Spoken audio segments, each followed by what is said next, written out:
Prostate cancer is the second most common malignancy in men globally.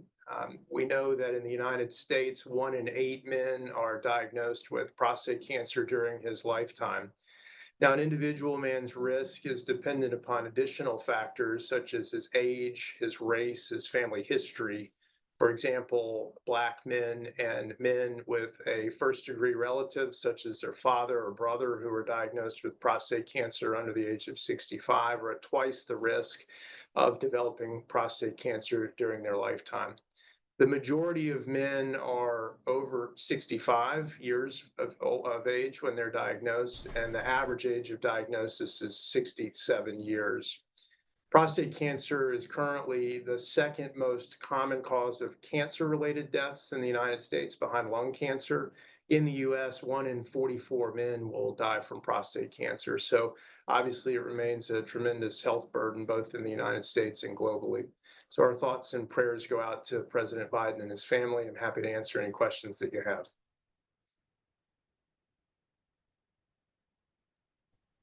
Hey there, this is Spencer from WCNC Charlotte. I know they mentioned that what was it called, the Gleason score, with his being a 9. Can you kind of explain what that is and kind of what a score of 9 means? Sure. So a Gleason score is a system that was created from a pathologic standpoint that basically comments on how aggressive the prostate cancer cells look to a pathologist under the microscope. And it is graded on a scale of 6 to 10, which comprises what's called the Gleason grade grouping, which is on a scale of 1 to 5. A higher number represents more aggressive prostate cancer. Now, Gleason scoring is used primarily for men who have local or non-metastatic cancer whose treatment options are curable. And the higher the Gleason score, the higher the risk that the patient's cancer will recur. Now, in the metastatic setting, which indicates that the cancer spread, as in the case of President Biden's situation, the Gleason score is also an adverse prognostic factor, but in itself, it doesn't determine any treatment options.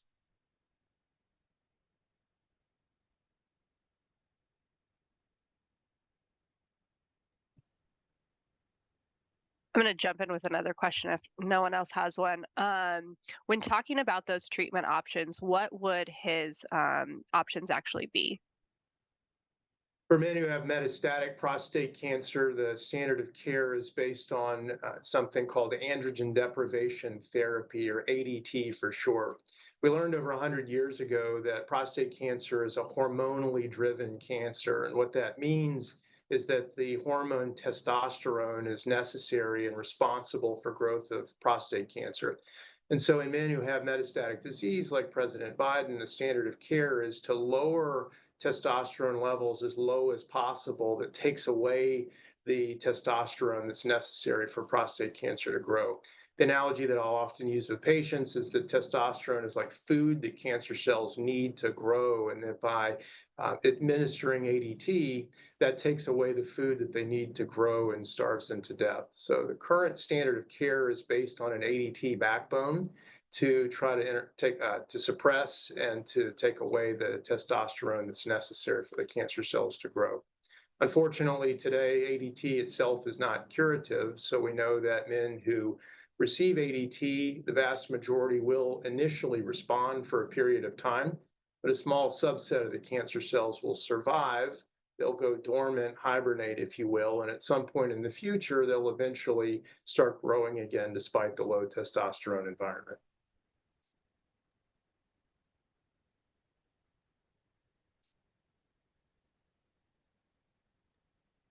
Would you mind talking a little bit about the screening process for prostate cancer and the process of diagnosis? Sure. You may be aware that screening for prostate cancer is highly controversial. A blood test called PSA, which stands for prostate specific antigen, was developed. PSA is a protein that's made by both normal prostate tissue and prostate cancer cells. And in most cases, but not all, PSA is elevated in men who are diagnosed with prostate cancer. For years, PSA was used as a screening test for prostate cancer, but two large studies showed that men who were screened with the PSA, these are asymptomatic men who have no known history of prostate cancer, use of PSA did not lead to an improvement in survival. And so, on the basis of those two studies, professional organizations and guidelines stopped recommending the use of PSA for screening. For example, in 2012, the United States Preventative Services Task Force, or USPSTF, in men over the age of 70 recommended against the use of PSA for routine screening. In men aged 55 to 69, the current recommendation is to have an individual discussion with patient, physician, shared decision making. Bottom line is it's highly controversial, and no one is entirely sure what the right answer is. So there is not currently a standard screening practice. I'll just comment that the 2 points about those studies, which have effectively defined the guidelines, that currently we do not have a consensus on how best to screen. The 2 studies are highly controversial. There were many issues, particularly with the control arm. That's the group that wasn't screened.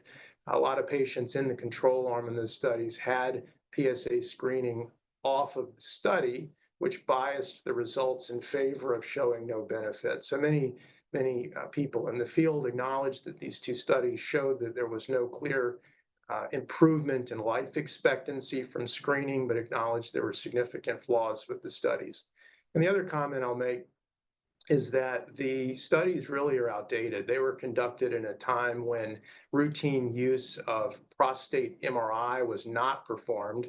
But today, for men who have PSAs checked, perhaps they have urinary symptoms leading to test the PSA, or who elect to have simply a screening PSA test that don't have any concerning symptoms. Routinely, men are now also obtaining prostate MRIs, and the imaging is very helpful in informing when biopsies are appropriate or not. So I would just point out that the current guidelines are based on outdated practice patterns, and ultimately encourage men that are 50 years or older to discuss whether or not it may be relevant for their particular situation.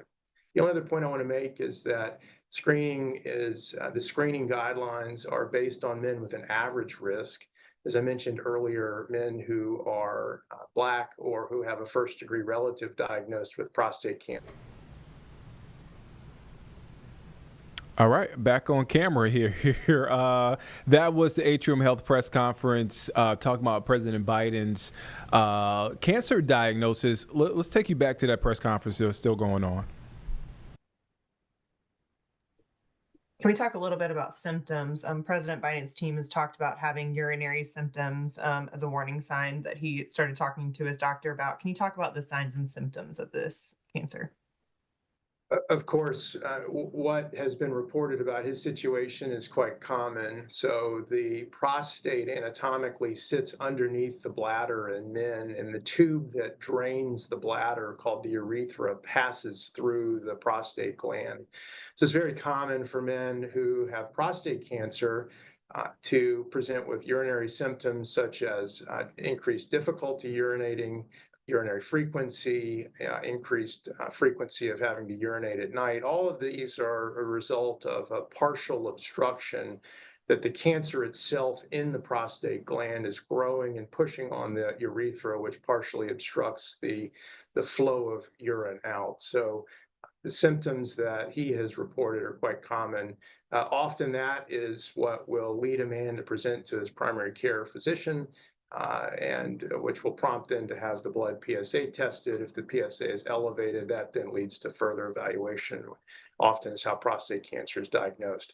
Another less common presentation for men who, especially those that are not undergoing routine screening with PSA blood test, if prostate cancer spreads before it's diagnosed, and most commonly it will often spread to bones.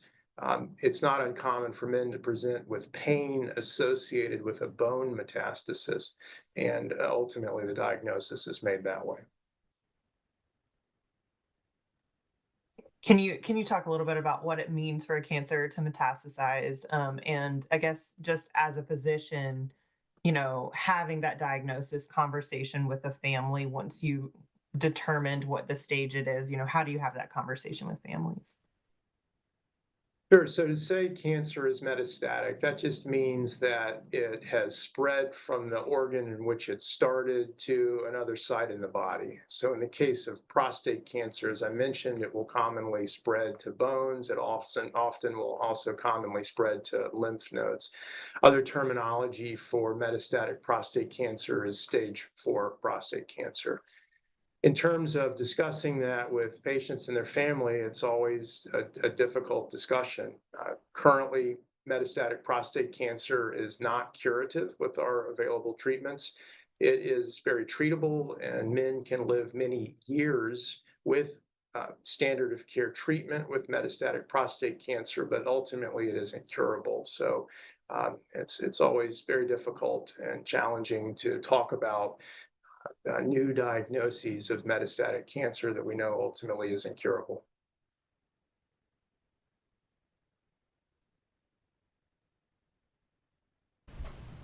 All right, and so that was a press conference from earlier this morning with Atrium Health explaining the diagnosis, former President Joe Biden's cancer diagnosis. Again, I just want to. Well, first, let me backtrack. So I always say I want to be transparent with this stream. We were having a little bit of audio issues, so you saw me on camera, and you probably thought something was wrong with your TV. Absolutely not. It wasn't on mute. I wasn't playing a joke on you all at all. But we have the sound back. You can hear me loud and clearly, unless you do have your TV on mute. I just want to say again, thank you for joining us here on Live Impact News on WCNC Plus. I'm Nick Sertivant. Right across from me is the fabulous, outstanding producer. That is Carlene Bragg. Hi, everybody. And we also have Jeb Goldman, who is in here. I always give him a shout out. He doesn't like it when I give him a shout out, but I will give him a shout out. Yes, thank you. We have a busy show for you today. I mentioned, as we were having audio issues, I just came back from vacation. Yep. So I'm feeling refreshed, renewed. I'm glad to be back here on the stream. You get those, West Coast smiles. I got a glow on me. I got a glow. I'm glowing right now. California sun. That California glow. Now I know what Jeb is talking about. We talk about the California glow. But we were talking about how the news over the weekend about former President Joe Biden's cancer diagnosis, and the news from NBC News, from President Biden's office, is that this is an aggressive form of prostate cancer.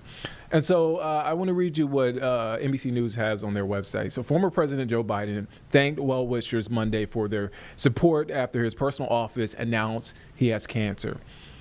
He said in a tweet, and I believe we have that tweet somewhere. We'll pull that up for you. Yeah. It says, quote, "Cancer touches us all." You see it right here. "Like so many of you, Jill and I have learned that we are strongest in the broken places. Thank you for lifting us up with love and support." You see, that's President Joe Biden with his wife, former First Lady Jill Biden, and their cat. Also, smiles there for President Biden, but former President Joe Biden. But again, he got a lot of support from colleagues, allies, politicians supporting his recovery. And so, again, we heard from Atrium Health. We're expected to hear from Novant Health. And again, the point of these press conferences is to provide context on, a lot of times when you hear about diagnoses, people have questions about what this means. What's the next steps when it comes to the recovery process? So that is the purpose of these press conferences. When you hear from these hospitals, and they're trying to give you some sort of context and some sort of help, because there are other people. There's so many other people also dealing with this diagnosis. So we want to shift gears now because, again, as I mentioned before, a busy afternoon, a lot is happening. We want to shift to Western North Carolina. Give me a quick second, guys. So Governor Josh Stein is in Rutherford County today. He is in Western North Carolina. And I remember when Governor Stein just first got elected, his big thing was recovery in Western North Carolina. I think his first day in office, he actually spent in Western North Carolina. He also signed like several executive orders, like first day, Yeah. like day one, he was hitting the ground running. Yeah. Really on top of it. So today, he's announcing his second Hurricane Helene budget plan. Again, he's in Rutherford County today. The governor is recommending an additional $891 million to help Western North Carolina rebuild. He's also in the process of visiting businesses impacted. And again, he had that press conference today in Rutherford County. And in case you missed it, we want to take you there to that press conference. Let's take a listen in. I'm Josh Stein. I'm pleased to be joined here by Secretary of Commerce Lee Lilly, Brian King, the chair of the Rutherford County Commission. I also see Lieutenant Governor Walter Dalton here. Good to be with you. And pleased that Greg Hicks from the Forest Service is here. Of course, we're at the location that Tessa Mayo says Carolina Domes, correct? Yes, that's correct. They are hosting us here today, and what a beautiful, beautiful spot on this earth that you have.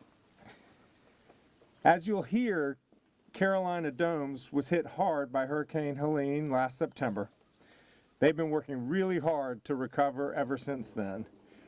As I understand, the words are they are surviving but not yet thriving. And we want for them and all small businesses in Western North Carolina to thrive. My team has been working hard with the Dogwood Health Trust and the Duke Endowment to award more than 2,000 small business grants, and I'm proud that Carolina Domes is one of the recipients of that program. You are turning those funds toward recovery immediately, which is what we want. We, the state and the federal government, need to approach recovery with the same urgency, the same spirit of immediacy that Carolina Domes is.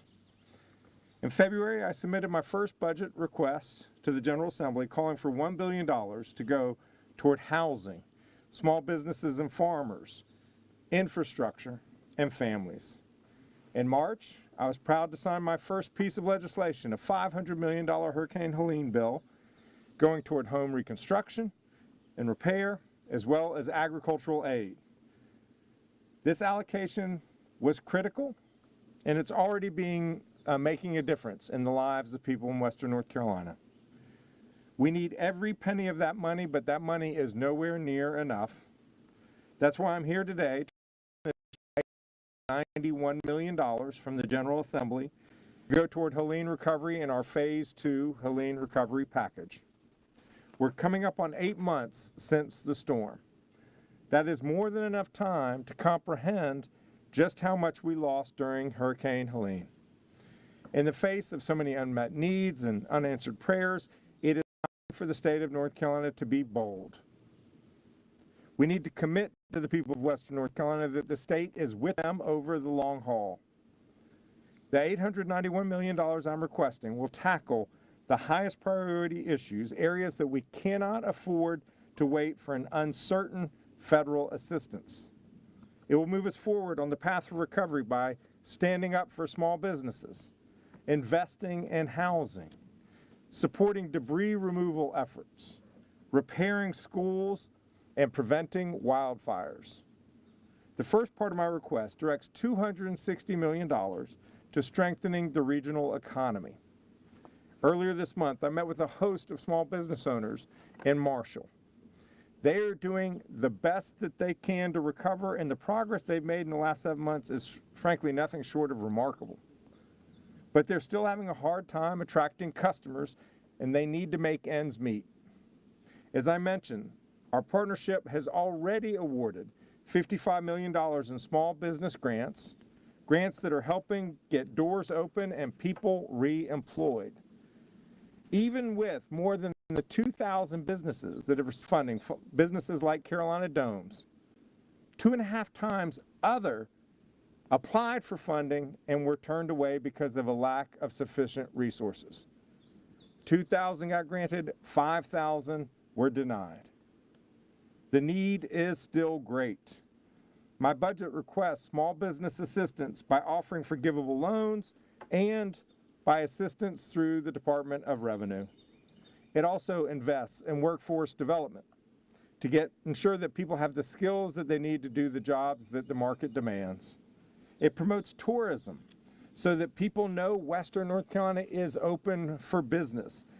And it repairs key attractions so they have a great time when they get here. My budget supports revenue-strapped local governments, which are struggling to balance their books after using their funds toward immediate relief. People need job opportunities, they need reliable public services, and they need a safe place to call home. My budget invests $113 million in creating affordable housing, investing in homelessness prevention for folks who have been displaced by the storm, supporting the nonprofits that are already doing remarkable work repairing and rebuilding homes, and providing rental, mortgage, and utility assistance for needy homeowners. It also puts $20 million toward food banks to ensure that our children do not go hungry. Rebuilding has many elements. It includes cleaning debris and repairing damaged schools, fixing our stormwater infrastructure and removing failing dams, rehabilitating our farmlands and cleaning up our streams, and fighting the wildfires that continue to plague our state. We've already seen a number of wildfire outbreaks across the state this spring, including in this part of the state. We recently learned from our federal partners that North Carolina has nearly 8 times the amount of fuel on the ground than we had a decade ago. 8 times more fuel on the ground. North Carolina is projected to have the highest risk of wildfires in the United States over the next year.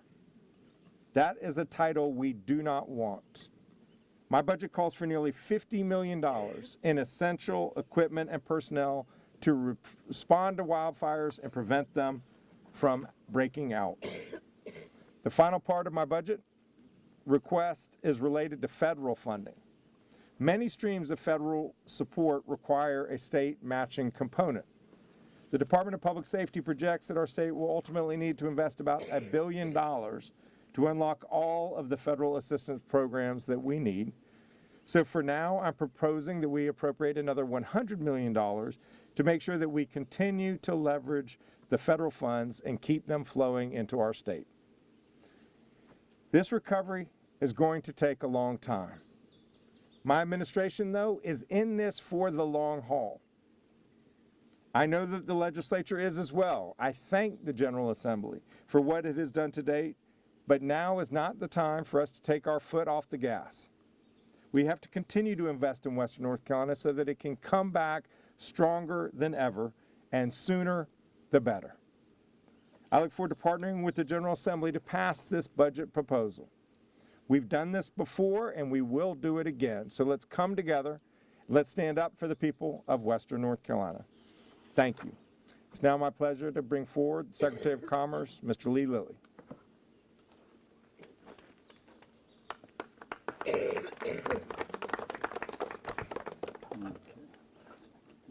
Good morning, everyone.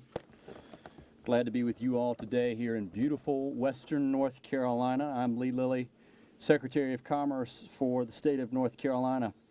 Just 2 weeks ago, I was in Madison County meeting with leaders in the towns of Marshall and Hot Springs. Went to Mars Hill, visited with the leadership of the Blue Ridge Parkway, and I learned more about their recovery efforts and needs since Helene devastated their communities, decimated their downtowns, and closed their trails. These mountains and its people had one message to me and one message they wanted us to share, and that was, come to Western North Carolina. Come spend your money, come spend your time, because we're working back and we need that investment of the people to come back to Western North Carolina. So I'm making that request today. Come to Western North Carolina. That's what my wife and my family are going to do this Memorial Day weekend. I'm a Eastern North Carolinian, usually end up on the coast for Memorial Day, but not this year. This year we're coming to Western North Carolina to enjoy the holiday. This time of year is incredibly important to the region as the travel and tourism season begins in earnest. Our tourism team at Visit NC are working with the governor and my department to support tourism and small businesses for the upcoming season. And in this governor's budget, we propose an additional $15 million in marketing and advertising for Western North Carolina. In Western North Carolina, this season starts with warm temperatures like we have today that are perfect for outdoor adventuring, and then finishes with the colorful palette of fall leaves as we move into fall. The recovery won't happen in isolation, and the small businesses, mom and pop shops, they all need us to spend more time and more money in these communities. These local economies are counting on the visits and the vacations to help them. We need to help them rebuild, and that's why Governor Stein's budget calls for $260 million to stand up for small businesses out here, as he's described. No matter what we do, we have to do so with urgency. When I took the job as the Secretary of Commerce, the governor asked me to be responsible for community revitalization and to manage a large federal grant, which I'll talk to you a little bit more about, but he said his first principle in recovery is urgency, and that's what we want to bring to bear today and every day. North Carolina was awarded by the federal government a $1.4 billion community development block grant for disaster recovery, which we will use to meet unmet needs, primarily in housing recovery, but also in infrastructure and economic revitalization. We submitted to the federal government an action plan, the fastest any state has done so in over a decade, and it's since been approved by the federal government. We're now in the process of financial certification and a grant agreement. And our mission is to open this program to the people of Western North Carolina this summer, get hammers swinging, and get people home. That's what urgency means to this administration. We're also responsible at Commerce for the Rural Economic Development Division for accepting applications for a separate $55 million grant program. The governor talked about the small business program. This is the small business infrastructure program, which was funded generously by the General Assembly. I want to thank Representative Eric Ager, who is here today on behalf of the General Assembly. This program will support small business infrastructure needs. Local governments will be the recipients, and they can spend these funds up to $1 million per applicant on public infrastructure like sewers, sidewalks, high-speed internet, all of which small businesses rely upon to get customers in their doors. This is a state-funded program, and it will help our small businesses in Western North Carolina come back stronger. So I want to thank Governor Stein for his leadership, for the leadership of local officials, for the leadership of small business owners, and all the ordinary people who work every day to help this region recover. Together, we'll help Western North Carolina rebuild and recover quickly as possible. And together, we'll continue to work with the General Assembly and our other statewide partners to provide the resources necessary that support Western North Carolina businesses, communities, and workforce. I now want to invite one of those great local leaders, the chairman of the Rutherford County Board of Commissioners, Mr. Brian King.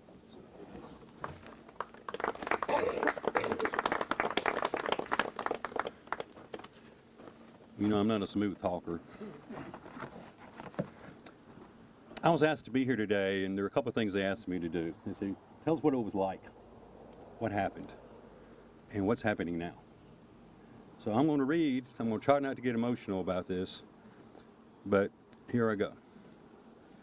We had declared a state of emergency for Rutherford County within minutes of the governor declaring the state of emergency for North Carolina. This allowed for assets to be deployed in case they're needed, and boy, they were needed. We were thrown into darkness. We had no power. We had no communications. Roads were washed away, or they were blocked by trees. It was surreal. It was like a nightmare. Power was out for at least a week for most, out for more than a week for others. Communication to the outside world was out for almost a week. We were literally in the dark. I'll come off my little speech here and say, somebody said, well, I heard the state of North Carolina wasn't responding. Well, they were calling, we just couldn't answer.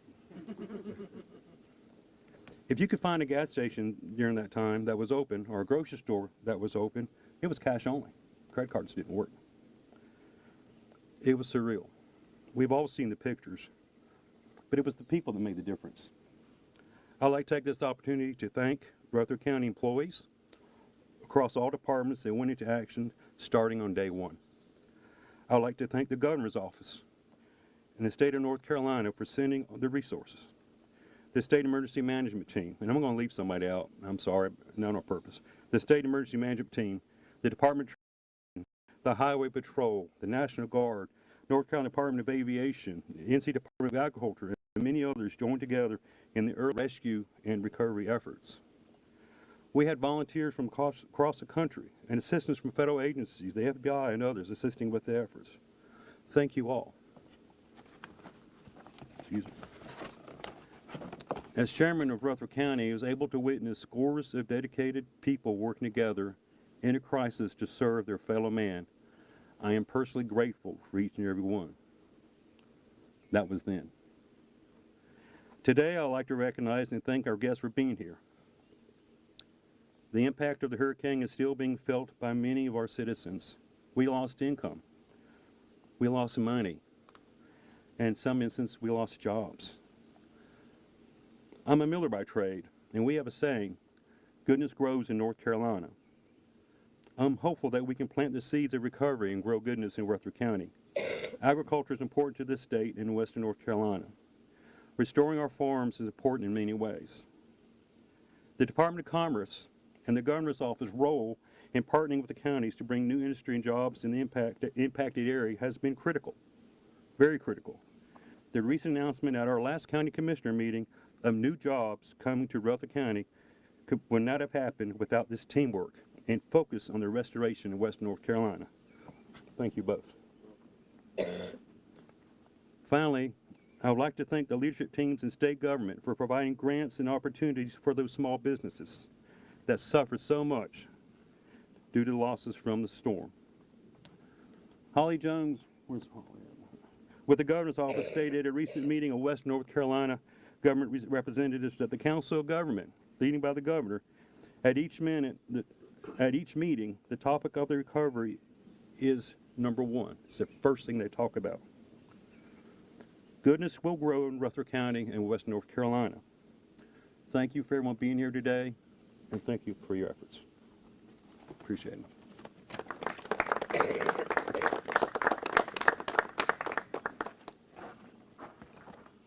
Thank you, Mr. King. My name is Tessa Mayo, and my husband and I are the owners of Carolina Domes. We opened Carolina Domes in 2022 when our daughters had left home and gone to college at UNC Chapel Hill. We bought the land and built the domes, and we quickly fell in love with the sense of community and the feeling of being outdoors. Starting a new business is no easy feat, but we put in the work and we started to build traction. We never could have anticipated that 18 months in, Hurricane Helene would hit. When the hurricane swept through, we had guests staying in these domes. We knew it would rain, but we didn't think it would be much more than that. In truth, I look around me and I can't believe any of this survived the storm. More than 200 trees fell on the property, including one massive tree that hit one of the domes. My family and I were in survival mode, without access to water or electricity for weeks, immobilized with a flood-damaged car. In a situation like that, you realize how many basic necessities we neglect to appreciate. In the nearly 8 months since, we've been working 7 days a week to try and build our business back. It took us weeks to cut through all the felled trees. But even beyond the physical obstacles, being able to regain traction towards our business has been another challenge. Our lifeline has been social media, reduced rates in order to attract visitors, and staying busy. We are so fortunate to have a business that we can rebuild in the wake of the storm, but it was crucial we had the support in the process. With the small business grant we received, we've been relieved of some of the financial strain, allowing us to focus and remain on keeping operations growing. We work hard and we weren't looking for a handout, but we wouldn't have done this alone. Despite working around the clock for months, we've had a hard time attracting visitors because so many of the businesses around us are still working to recover. And even though we haven't been able to consistently book out our domes, the rent and utilities still have to be paid. When it comes to an economy so dependent on tourism, every small business recovery attracts outside commerce, benefiting the whole community. We need the Lake Lure area to recover more broadly so that people will even want to visit and stay in our domes. And we need the support, letting people know that we're open for business and they will have a great experience, whether they stay here or anywhere in the area. I am grateful to Governor Stein for using this opportunity to highlight Carolina Domes. And I urge the General Assembly to pass more so that small businesses can recover and the tourism industry can rebound stronger. than ever. Thank you guys so much for coming.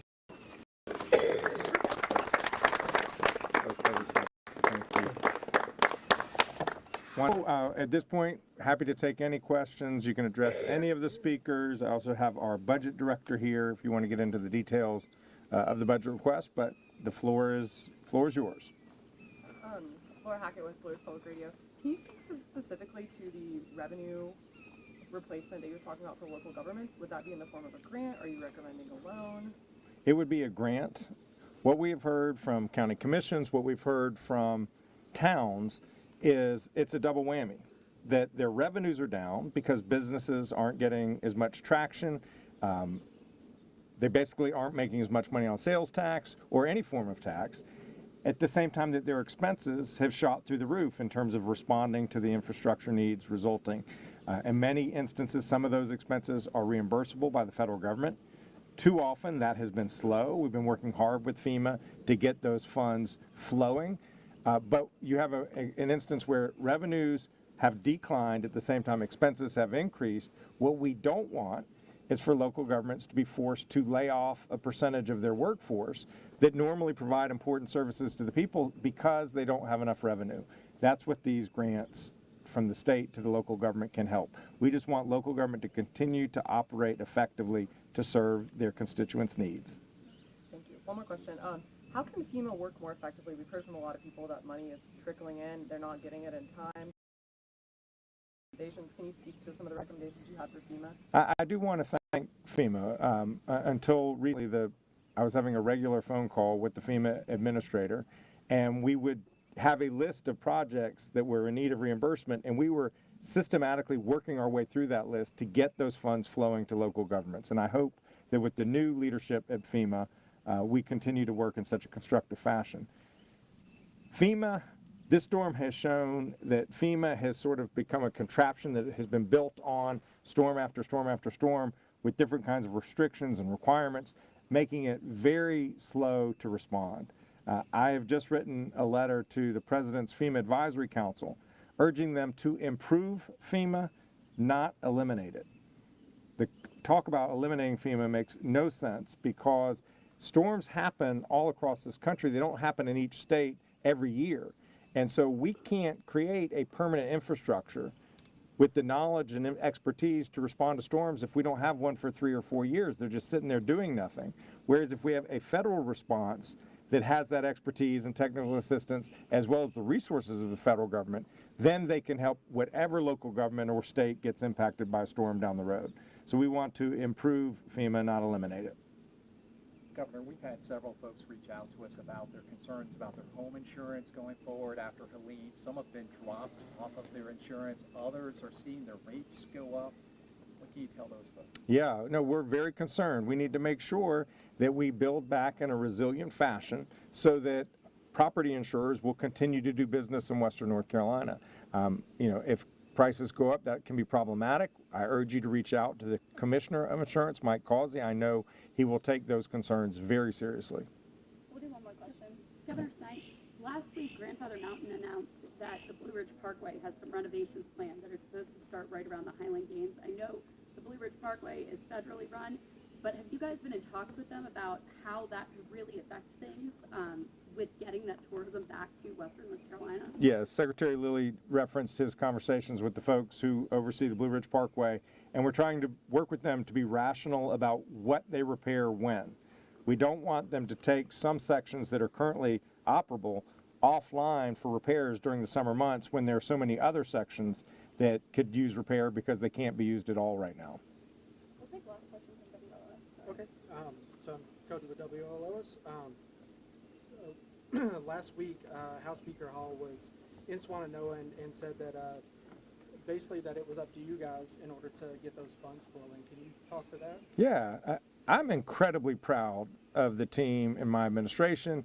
They have been working their tails off. As Secretary Lilly noted, our primary goal has been urgency. But we have urgency, focus, transparency, and accountability. And when you put all those together, of the funds that we have the ability to allocate, about 80% have been spent. That's why I'm coming back to the General Assembly for this additional appropriations request. It's the next phase. So we understand when we get money, it's important that we put that money to work. That's exactly what this administration has been doing. Are there funds that you're not able to allocate? There are some funds that are matching funds that have to be held in reserve.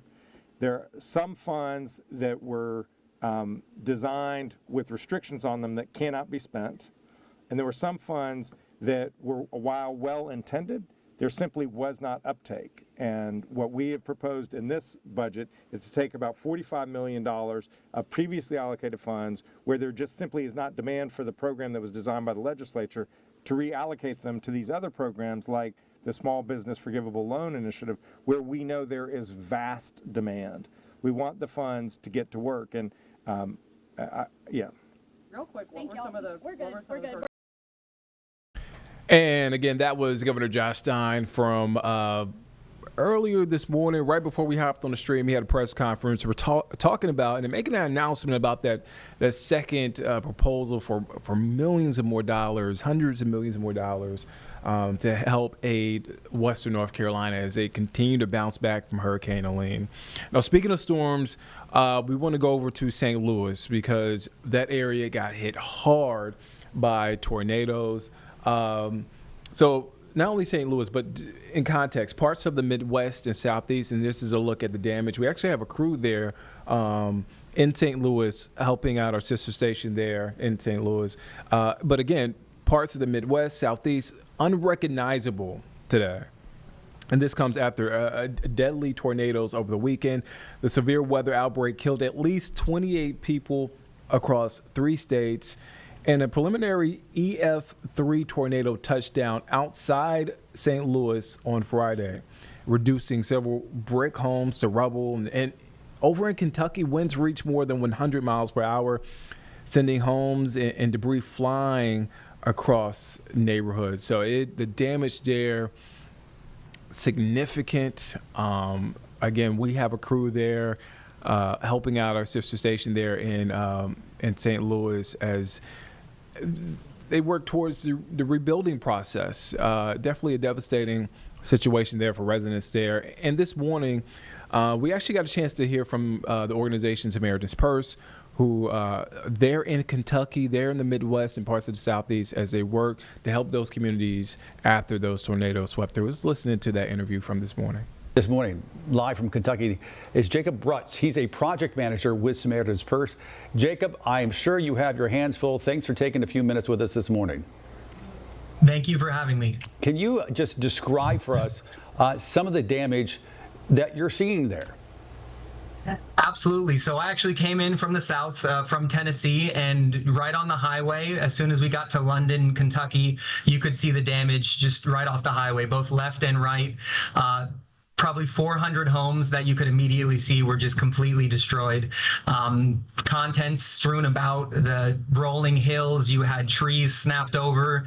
Roofs were picked up and carried 200, 300 yards away and set down in the middle of fields. It was just absolutely devastating to the town of London, to just southern Kentucky in general. And I know St. Louis saw a lot of damage as well. It's really just overwhelming to these communities around here.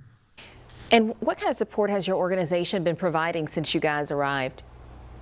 We actually just sent out our first work teams today. We were getting ready Saturday and Sunday, and we have about 45 individuals out this morning working on roof tarping. There's a lot of content recovery. We have individuals and volunteers going through these homes, just trying to find the personal items of these homeowners, these individuals who have really just lost everything. Many are overwhelmed and don't even know where to begin. So we're able to come alongside them, just emotionally support them, walk them through the process of looking through for these items, trying to get a tarp back on their roof, trying to clear up their yard, get trees out of the way so they can move back in. It's really just the first step in a long process of being able to move on from this disaster. And I'm sure I don't have to tell you, but there are storms in the forecast this week. How does that impact your team and the people you're helping? Because safety's got to be number one.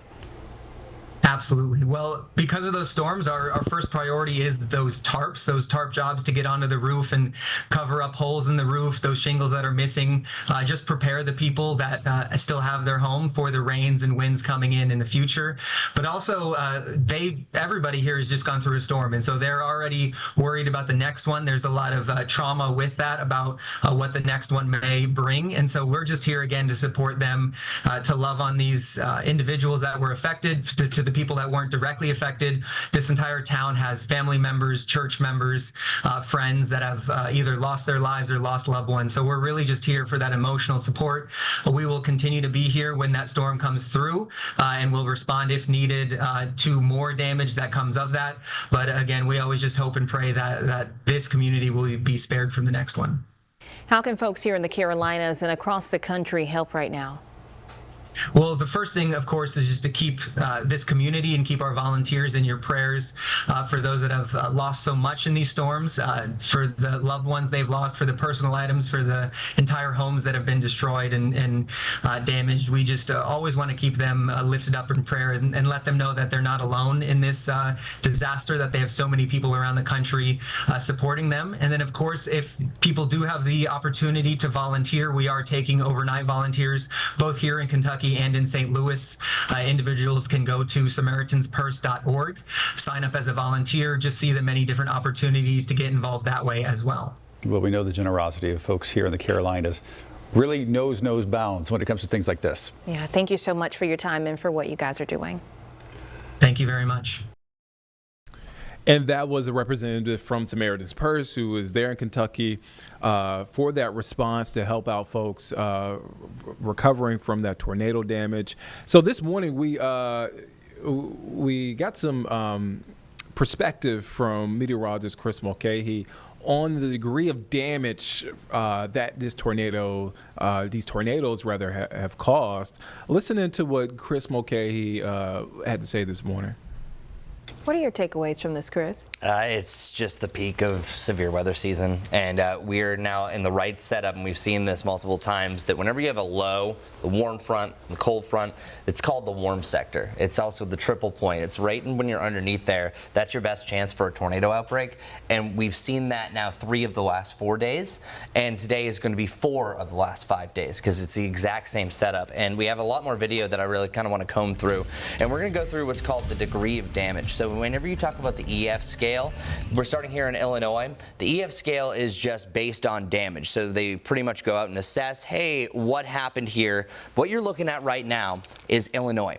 Illinois had the strongest tornado reported with a peak wind of 190 miles per hour. That is a strong EF4. Once you get to 200 plus, we're talking about EF5. Whenever you see an absolutely leveled structure, as we just saw in one of those images, you're talking about winds getting up to about 185 to 205 miles per hour. Whenever you have large sections of the roof removed, as we're seeing in many of these areas, it's close to about 104 to 142. So engineers have gone out and said, hey, what winds do this damage? And that's how we decide, or the National Weather Service is going to decide what strength tornado it was. So this one that you're seeing right there, all this damage, that's EF4. When everything is just piles of rubble, it's at least a strong EF3 to EF4 as we're seeing here. Now we're here in Kentucky. So Kentucky mainly saw an EF3. So EF3 is going to show winds anywhere from 135 to 165 miles per hour. The winds that caused damage like this were likely anywhere from about 140 to 155 miles per hour. So that's a strong EF3. And how you know that is once you start to see some of the exterior walls collapse, especially when it's bricks like this structure, that means the upper bound that we're into EF3 strength. Anything that's EF2, which is 111 plus, is going to be a strong tornado. This is a very strong tornado where 18 were killed here in Kentucky, and it's also only 100 mile per hour winds enough to move a car. You're talking about 110, 115, physically flipping them. This one right here, likely where just the roof was taken off, probably winds about 120 to 130 miles per hour. Now we go to St. Louis. St. Louis, you can see a lot of structure to the top of some of these apartment buildings and these structures. bricks, again, is a really good deterrent about how strong it is. Whenever it's EF5, you're talking about schools completely destroyed. Since it's mainly just the top floors, the part of the degree of damage here is usually winds up to about 150 miles per hour, and it was actually a peak wind of 152 that was found here in St. Louis. Now, luckily, this is nothing like what we saw over in Joplin, but it's still staggering whenever you talk about a big community like this in St. Louis, because it's just the outer bounds. I think Walker Lawson said about 2 miles from downtown. That's just absolutely staggering. So that's what you can essentially expect in this area of the country. The tornado threat is at a significant severe threat. Anything in the red represents a 10% chance for tornadoes, a 15% chance in the areas of that magenta color. The hashed lines mean significant threat, meaning that widespread EF2s to EF3s are all possibility. That means flipped cars. That means roofs stripped and neighborhoods completely destroyed. So it's really sad to see this again. This is right in the heart of Tornado Alley. Everything's coming together for the perfect type of conditions that are happening with this system. And we saw that over the weekend. Just recently, we saw widespread damage that swept through parts of Kansas. Check it out. Oftentimes, these are supercells. Those are long track rotating thunderstorms. And one telltale sign is the hail core. Hail usually always precedes a strong tornado, just depending where you are in that sector. And that's exactly what we were seeing here. A lot of big time hail makers all in all. So I'm happy to say that we're not going to have anything like that for our severe weather risks. We just have a little tail along the front. It's mainly the far western side of the Carolinas for our severe weather potential. And then closer to Tuesday, all of us have a chance for a strong thunderstorm, but I think that's mainly during the evening and through the overnight. Coming up in the next half hour, I'll show you our futurecast, Guy Roofing 7-day forecast. In the meantime, thoughts and prayers for all those here in the Midwest and the central United States. Yeah, I second that. Thoughts and prayers to those folks there in the Midwest dealing with that. In St. Louis, they're dealing with a lot of damage from those tornadoes from over the weekend. Our Walker Lawson is there in St. Louis on the ground there. So, Walker, I saw one of your live shots this morning. You were at a nursing home. So where are you at now? And kind of give us a lay of the land of as far as the damage there in St. Louis. Yeah, Nick, so we've moved over to Enright Avenue, which is a mile away from that nursing home. We're still within city limits of St. Louis. So again, this is a highly populated residential area. There are a ton of businesses here. So there were a lot of people home during the time of this tornado. So let's just show you the scope of the damage that we see right now. So this is just one townhome, for example, that we have right here. The roof has been completely ripped off. And again, this is a scene that we've seen a lot through different areas of the community, where you'll see a lot of damage in some areas and then not a lot in other areas. But this is a highly damaged area. My photographer and I, when we came out here, were stunned by what we saw yesterday when we drove through and knew that we had to stop back by here again. Now, a lot of people are without power. We talked earlier today about how this is a side of town where there's not really many businesses to get to, because most of them are without power, and you'll see that because we have power lines currently hanging still. This is going to take a lot of time to clean up just all of the damage that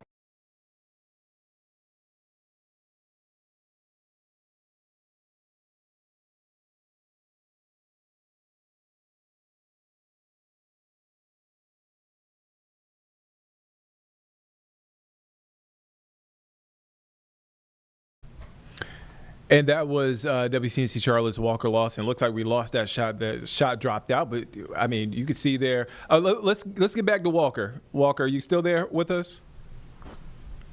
Can you hear us, Walker? Yeah, I can hear you. Okay. Your shot dropped out. I'll let you continue where you were. I'm sorry. Okay, no, you're good. So we're gonna safely cross the street here and make sure there's no traffic. Over and show you the magnitude at which the damage is on these homes over here, because it's a lot worse on this side than it was on that side. Now again, as you can see, cleanup efforts have started. We have items bagged, but I mean, take a look at the scope of the damage.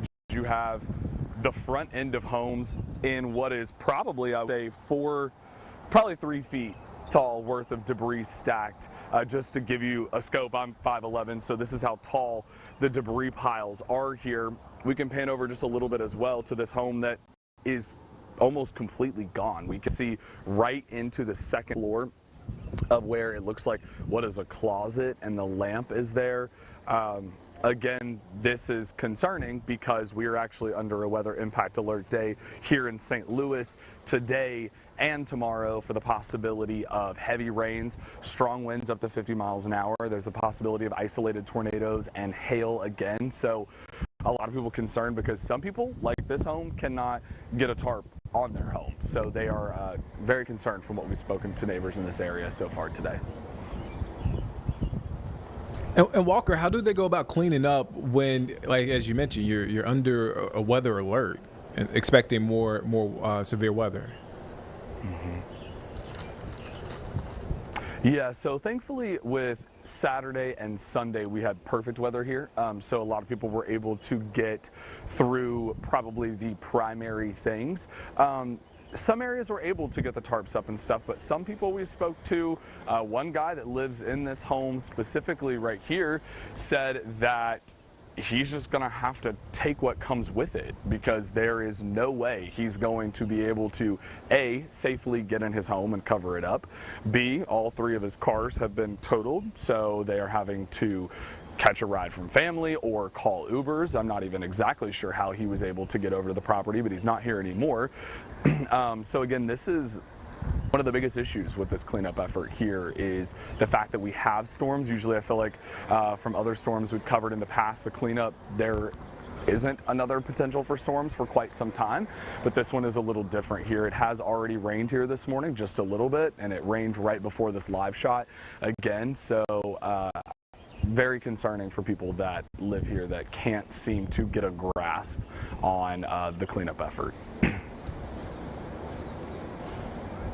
That is Walker Lawson there in St. Louis. Man, that damage is eye-opening. I think Carlene and I both said, wow, as soon as the camera panned over. Walker, thank you for your time. You guys be safe out there, okay? Thank you. You could hear that wind picking up there in Walker. I don't know if you can hear his mic, Carlene, but you can hear that wind starting to pick up. So yeah, we definitely are wishing them well as they cover that story. Again, deadly tornadoes there in the Midwest. More than 24 people killed across 3 states. So again, that is what it looks like there in St. Louis. All right, so we want to shift gears now to, we're in that time of year, Carlene, where a lot of folks are out on the water, Memorial Day weekend. So Memorial Day weekend counts as the weekend before Memorial Day. I always get that confused. I know I'm not the only one. And so Monday's Memorial Day. And so usually Memorial Day is that day, it's that official kickoff to summer, right? So you see a lot of people on the water, a lot of people at the pools, a lot of people enjoying themselves. And sometimes you get caught up in enjoying yourself that safety kind of goes out the window. And so over the weekend, Cornelius Police Department, also the U.S. Coast Guard, wanted to make sure ahead of Memorial Day weekend that people stay safe on the water. They hosted their annual Safe Summer Launch Day this past weekend at Ply Landing Park on Lake Norman. So we got a chance to speak with Cornelius Police and the U.S. Coast Guard. Let's take a listen in on their efforts to keep people safe as we head into those summer months. Yes, so last year we launched the Joshua Murray Boating Safety and Education Center in response to the overwhelming amount of commercial use that has showed up between Blythe Landing and Ramsey Creek Park. And the effort was to offer training. Most of our drownings and injury is all preventable. So we wanted to have a facility that could educate and empower people to be better boaters. I don't know if you got the numbers on you, but like about how many accidents or drownings happen, and then what this would do to offset that and bring those numbers down? Yeah, I mean, I would imagine there's over 20 drownings over the last 4 or 5 years, most of which were preventable if proper flotation was used. And essentially what we've narrowed down is a lack of situational awareness. And that's what this center is for, is to promote awareness and offer free training to anybody. It doesn't matter your experience level. You can come here and walk away with something valuable. The effort is to get people back to the dock safe. And this is, since you guys opened this recently, this is the first time you guys do an event like this? No, we do 5 or 6 different events here where we just try to partner with the community and bring them in and offer that education. That's really what it boils down to. And connecting with the community is our #1 priority. And again, it takes a huge responsibility to go out on the water with your friends and family. And we just don't want to see any more avoidable tragedies. And I think that covers it, because again, the first interview covered a lot of ground too. But anything else you want to add that I didn't ask? Yeah, if you do come out to Blythe Landing or Ramsey Creek Park to try to get on a boat that's a rental, make sure they have that permit sticker on the left side of the boat. That shows that they've gone through the proper channels. They've got the proper insurance. They've inspected the boat through the United States Coast Guard Auxiliary, and they have a safety check and a full description of the boat and what to do to come back to the dock safe. So what's going on here today at Blythe Landing is a safe summer event. So we're kicking off hopefully having a very safe summer here on Lake Norman this year. We have several organizations here related to boating and boating safety that will be talking to people today. The Coast Guard Auxiliary, which I represent, is the volunteer civilian part of the U.S. Coast Guard, and our primary mission is to promote recreational boating safety. So here, in conjunction with Mecklenburg Parks and the Cornelius Police Department Lake Patrol, last year we opened this center. It's called the Joshua Murray Boating Safety Center, and our mission here is in fact to promote boating safety. The Coast Guard Auxiliary also opened here last year a VHF marine radio station, which we have up and running right now at this time. Its purpose is to monitor for marine radio traffic as it comes across. So there are some boats here on Lake Norman that do have marine radios on them, specifically some of the commercial vessels. All of the law enforcement vessels do have marine radios as well. And so we will also be issuing weather advisories like today when the storms came through earlier. And we can issue weather advisories to the boating public as well. We can also help coordinate emergency response with this radio station as well. And I know he was telling me a bit about the importance of life jackets. Absolutely. So wearing life jackets is absolutely critical. The vast majority of the drownings that have occurred here on Lake Norman have occurred because the occupant of the vessel or the person that went swimming was not wearing a life jacket. Basically, almost all boating accident fatalities are preventable by wearing a life jacket. Now, of course, the other thing that comes along with boating safety and wearing a life jacket is making sure you are always aware of your surroundings. So that's called situational awareness. And that, along with boating safety education, are the things that will keep people safe here on Lake Norman. And or just in case, are you guys giving out life jackets, or you just? So all of the boat ramps here on Lake Norman, including Blythe Landing, actually have some kind of a device that has free life jackets attached to them. So if you're short life jackets on your boat, you can take one and then return them back when you're done. And the law enforcement people and the other safety agencies on the lake also have access to free life jackets they do hand out to people that need them. So they are absolutely critical. That's why a lot of the organizations will buy them and just give them out. Perfect. And I think that's it for the questions. Anything else you want to mention that I didn't ask? Yes. So today is a grand opening of the Coast Guard Auxiliary radio station that I mentioned. It is called Coast Guard Auxiliary Blythe Landing Radio. We will have a dignitary from the regular Coast Guard, from the active duty Coast Guard here a little bit later today for the grand opening ceremony at 1 p.m. His name is Commander Suko. He is the Deputy Sector Commander for Sector North Carolina, which means he has responsibility for all of the Coast Guard stations on the coast in North Carolina. The Coast Guard Auxiliary is the only presence here on Lake Norman. The regular Coast Guard does not operate here on Lake Norman. So again, the purpose of the Coast Guard Auxiliary is to promote boating safety, and we do that several ways. One is through, we actually do have a boat on the water today, so the Coast Guard Auxiliary can conduct non-law enforcement patrols. We also here at Blythe Landing today are doing vessel safety checks, so they are a free service to the public that goes through the required equipment on the boat. There's no penalty if you don't pass. And we also do boating safety education classes as well all around Lake Norman here.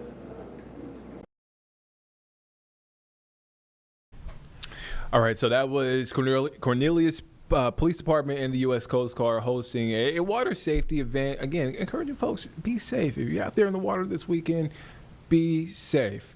All right, so we want to switch gears. We want to take you now to a trial we've been following since the very beginning. We're talking about the Karen Read trial. We're in week 5 of the Karen Read murder trial. This is a live look inside the courtroom. It got underway this morning after a difficult week full of some graphic testimony that you heard here on Live Impact News on WCNC Plus. It's another full day of testimony. The first witness of the day was Nicholas Bradford, DNA expert with Bode Technologies. Is that him on the stand right now? This is Sam Burgess. Sam. Okay, this is Mr. Burgess. You said Sam Burgess? Shannon Burgess. Okay, Shannon Burgess. He is a DNA expert now explaining clock variances. He says are an accepted concept in his work. So let's listen in. Again, he is on the witness stand. Let's listen in. Even though they're to be avoided, you called this case a homicide. And again, you're watching Live Impact News on WCNC Plus. I'm Nick Sturtevant. And so let me correct it. I said DNA expert. I misspoke. This is a digital forensics expert on the stand.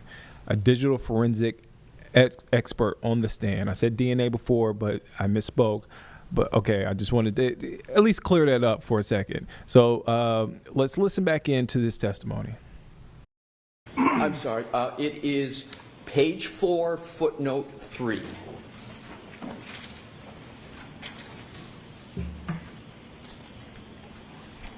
And in page 4, footnote 3, it states, I'm sorry, sir, are you there? Yes, I am sorry. It says evidence review by the defense counsel Ray O'Keefe, MV homicide. Did I read that correctly? Yes, you did. Now, you assumed in the very beginning, that Miss Reed had hit Mr. O'Keefe with her car before you began the scientific testing that you had discussed in your direct. No, that would be incorrect. But you did list homicide down in footnote 3, correct? Yes, I did. And so this report's drafted January 30th, 2025, correct? Correct. And the testing, I'll just give you a snapshot, some of the testing you discussed with Mr. Brennan, that testing didn't occur until after this trial started, correct?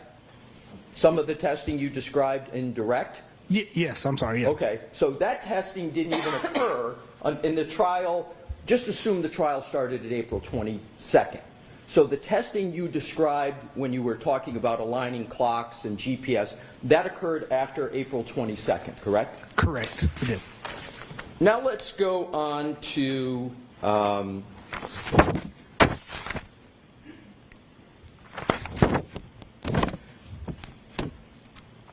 another topic. Let's talk about professional credentials.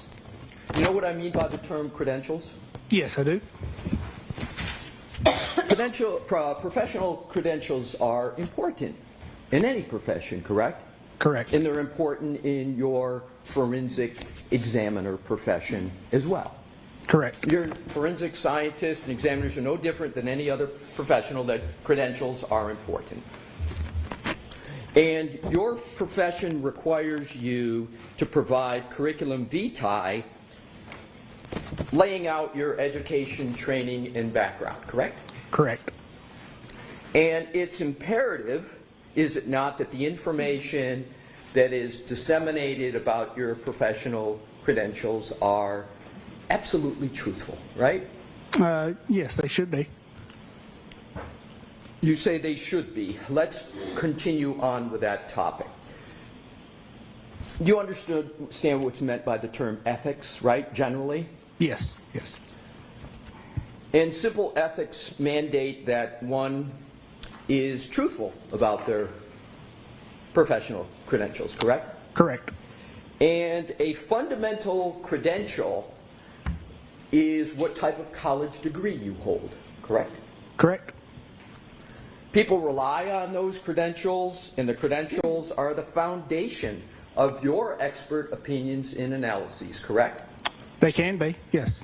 They can be, and they often are, correct? Yes, they can be depending on context. But more often than not, they're important. Yes, again, depending on context. You know that not only your colleagues, but your clients, your firm clients, courts, and juries will rely on your CV and your credentials in order to make determinations about whether you're qualified to testify and your depth of your qualifications, correct? Correct. You provided the Commonwealth, the defense, and the court with your CV in this case, correct? Correct.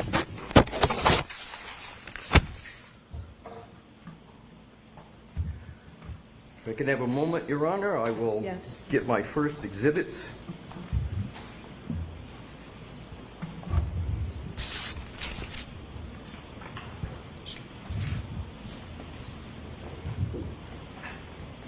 May I approach, Your Honor? Yes.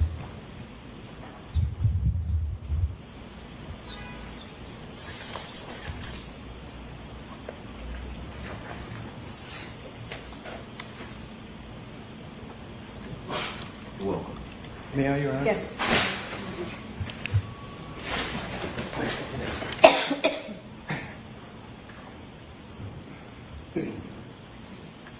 Your Honor, if I could have this marked as the next exhibit. For identification? For identification at this point. Okay.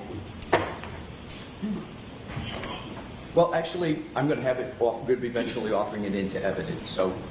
Okay. May I present it to the witness? So let's mark it for identification first. Yep, okay. Exhibit TT for identification.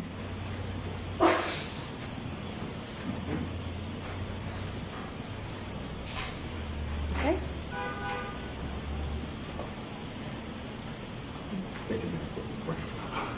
May I present it to the witness? Yes. Thank you. Mr. Burgess, Yes. I am presenting you with exhibit. TT for identification.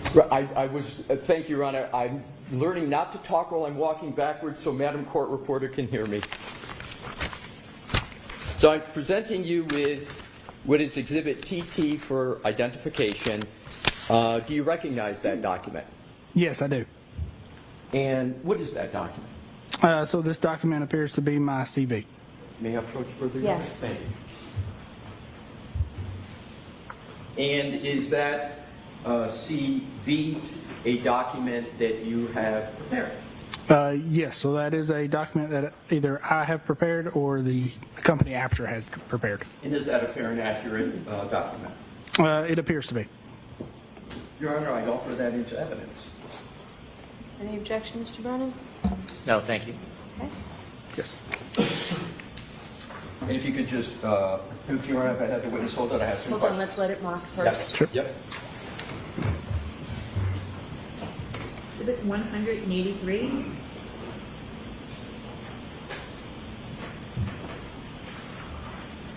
Thank you. Thank you. You're welcome.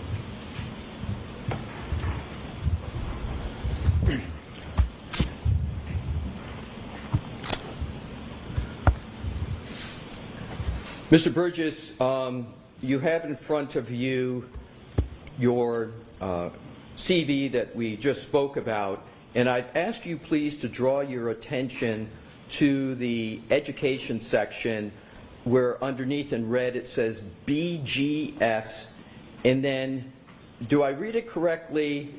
It says Bachelor of General Science in Mathematics and Business Administration, University of Alabama Birmingham, Alabama currently pursuing. Did I read that correctly? You did read that correctly. Thank you, sir. May I approach, Your Honor? Yes. Thank you. Like this marked as the next for identification only at this point. Oh, excuse me, can I have that back on? Show Mr. Brown.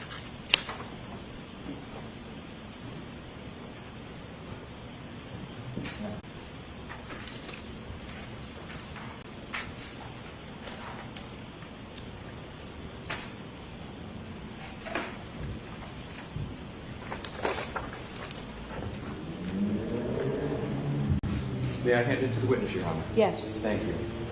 Well, I'm going to actually ask to have it marked for identification first. Okay. And we'll go from there. Exhibit UU for ID. Thank you. Thank you. Mr. Burgess, it's been marked. The document is Exhibit UU for identification. Could you please tell me if you recognize that? Yes, I do recognize that. And sir, please describe briefly what that is.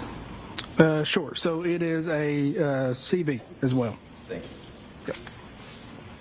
I would offer it into evidence at this time, Your Honor. Mr. Brennan, any objection? No, thank you. Okay. Exhibit 184. Thank you. I present it back to the witness, Your Honor. Okay. Thank you. Thank you.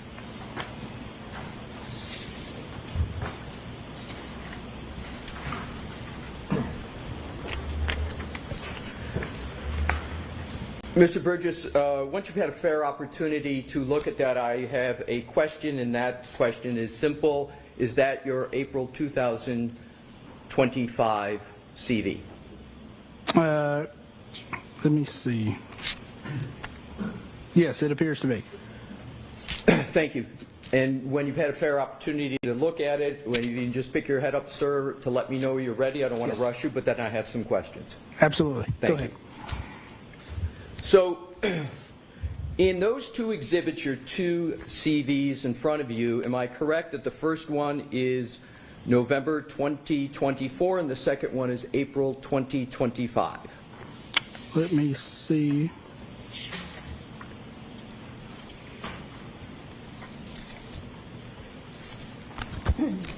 Yes, that appears to be correct.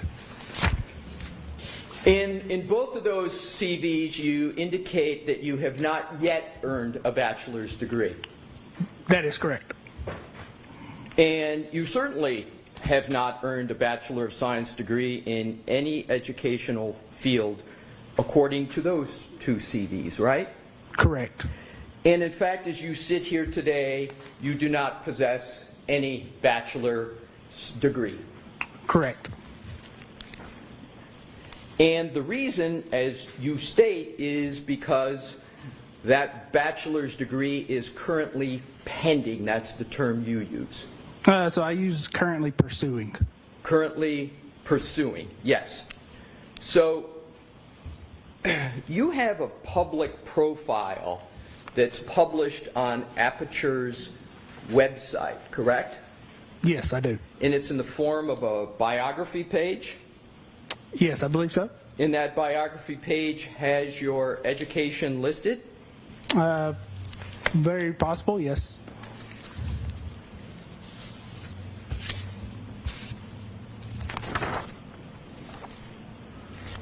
May I approach, Your Honor? Yes. Thank you.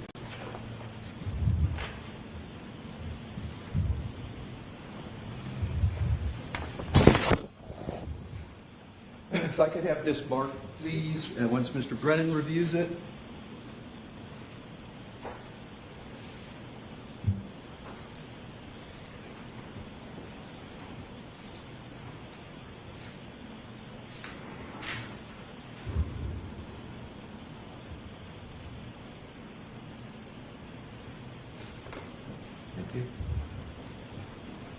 Your Honor, may I have this marked as next identification in order? Okay. Thank you. Exhibit DV for ID.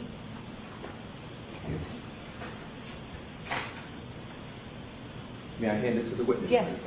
Now Mr. Burge has given you Exhibit DV for identification. Okay. You recognize that document? Yes, I do. And indeed, that is the bio page that's published on Aperture's website, correct? That is what it appears to be, yes. Now, I would like you, sir, to turn to page 2 of that document. Okay. And I'd like to turn your focus to the bottom of education heading. It states, am I correct, sir, BS, Mathematics, and Business Administration. Is that correct? It does state that, yes. And there is no qualification that's currently pending. It states BS in Mathematics and Business Administration, correct? That's what it states there, yes. And you do not have a Bachelor of Science in Mathematics and Business Administration, do you? No, I do not.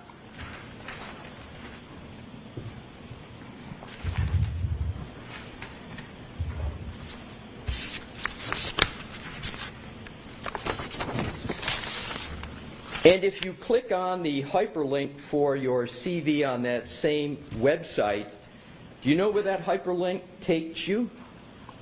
No, I do not. To any member of the public reading this, including prosecutor, a defense attorney, a judge, or a jury, that represents that you received your Bachelor of Science in Mathematics and Business Administration, does it not? Objection. That's sustained, Mr. Wilson. Now, if you continue on. You're watching Live Impact News on WCNC Plus. I'm Nick Serderman. Right now, this is a live look at the Karen Read trial. We're in week 5 of that trial. That is Shannon Burgess, digital forensic expert on the stand. We want to shift away from that and go back to St. Louis, where state leaders, city leaders are giving an update after a tornadoes swept through that area, causing a lot of damage, as you saw in Walker Lawson's live shot from moments ago. Let's take a listen in. The governor, I think, will make his initial request this week, I hope within maybe the next day or so. And then I'm going to urge the White House to move on that immediately. I mean, this is very severe. I mean, it's very severe. And to your point, we cannot wait months. I'm not happy about the fact we're still waiting from all of that damage 2 months ago. We lost 12 people in those storms. We've lost 7 here. The scope of the damage is immense. 7 lives, it's horrible to lose, and the additional scope of the damage is immense. We need FEMA to act very quickly, very, very quickly, and that'll be my message to the president. From that March idea why FEMA has initially denied before they got approved again? Are you concerned that Missouri, for either March or earlier this month, could be denied initially? I'm told that we have not been denied from our earlier request. The White House is. Are you concerned you could be denied like Arkansas? No, because I think our governor is pretty good at putting in the declaration what he needs, and I've already talked to the White House about our earlier pending declaration. They told me it is in order. The Governor Kehoe requested everything he was supposed to request. I would anticipate another disaster declaration request from him very soon. I don't want to speak for him, but I think it'll be very soon. And as soon as it comes, we will push it hard, and I'll urge the White House to act quickly. Senator, what's your reaction to seeing this damage, seeing what you've looked at? You know, my reaction is that it's devastating, and just talking to residents, talking with them about the history there. I mean, talking to families who say, one gal told me, my son played in this tree that's now uprooted and lying over the top of her porch. Another gal who's 88 years old talked about raising her whole family there, and she lived in the house her mother lived in.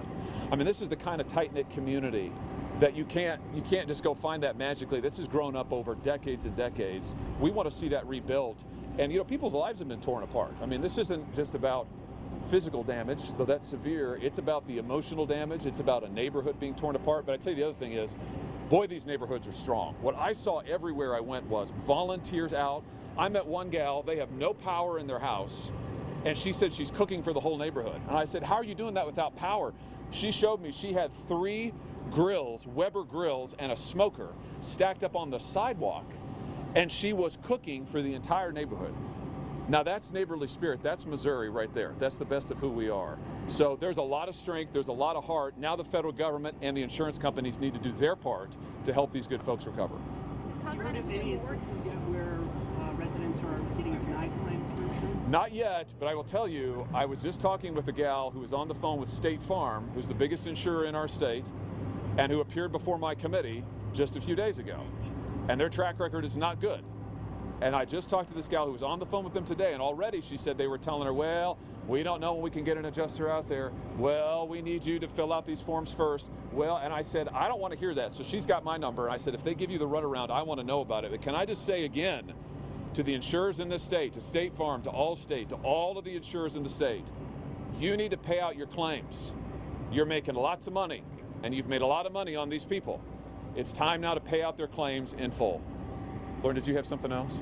Yeah, is there anything Congress can do to legislate expediting this process? Do we Maybe. need to make it go faster? Well, and this is, this maybe gets to Greg's question. I mean, maybe we need to do something outside the hurricane context where we can get pre-declarations, where we can get moving more quickly. FEMA, I'm told, the governor told me this morning, FEMA's going to be on the ground to do damage assessments, I think, within the next 48 hours.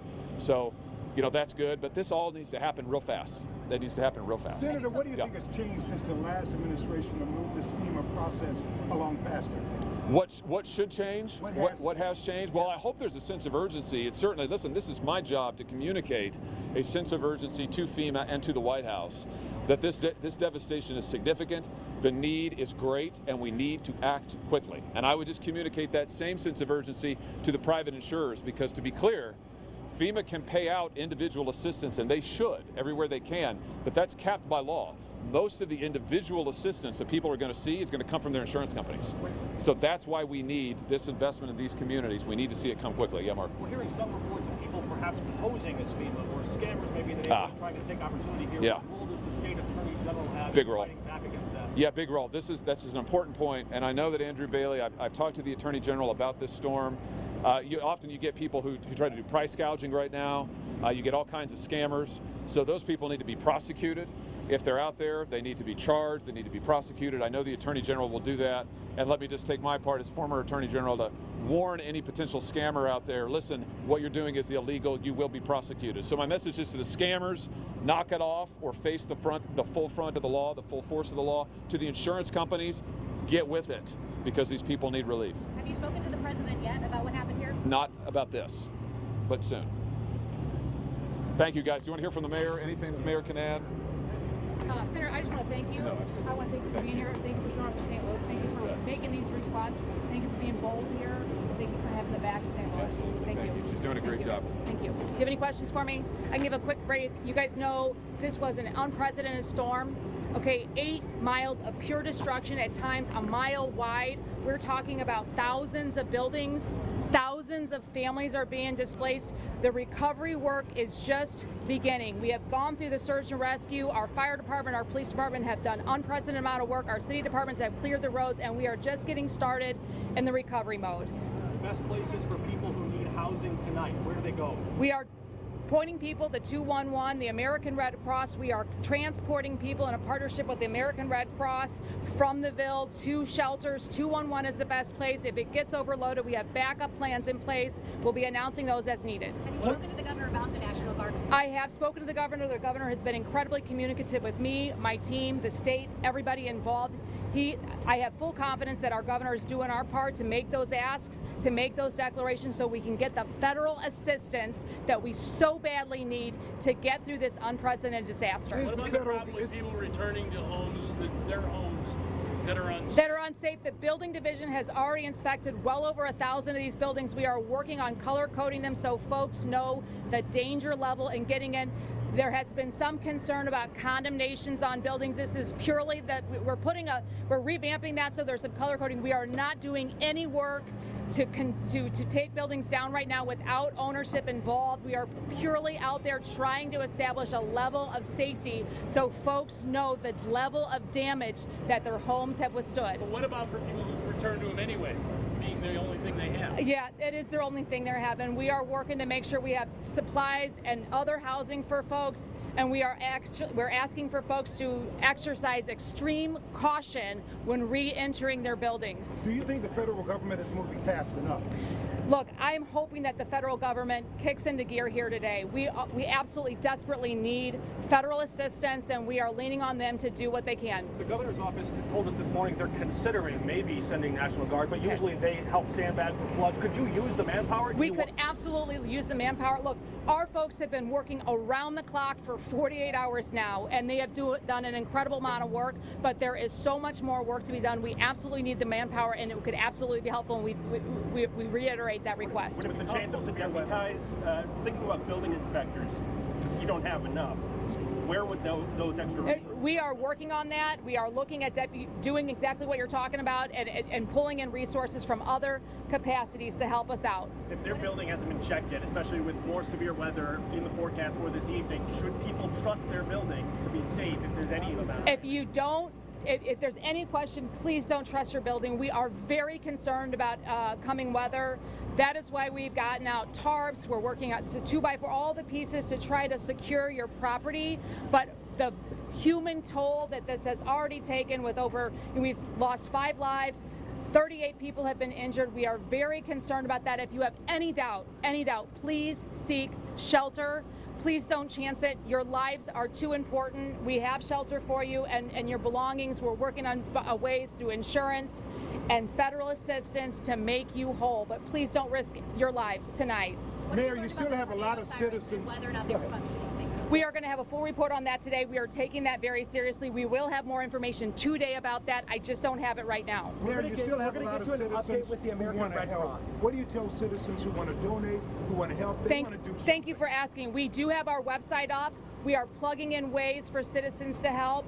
Please do sign up to volunteer. There are countless ways to help. We're streamlining that. We're coordinating it. We don't want citizens just going out willy-nilly because there are still so many down wires.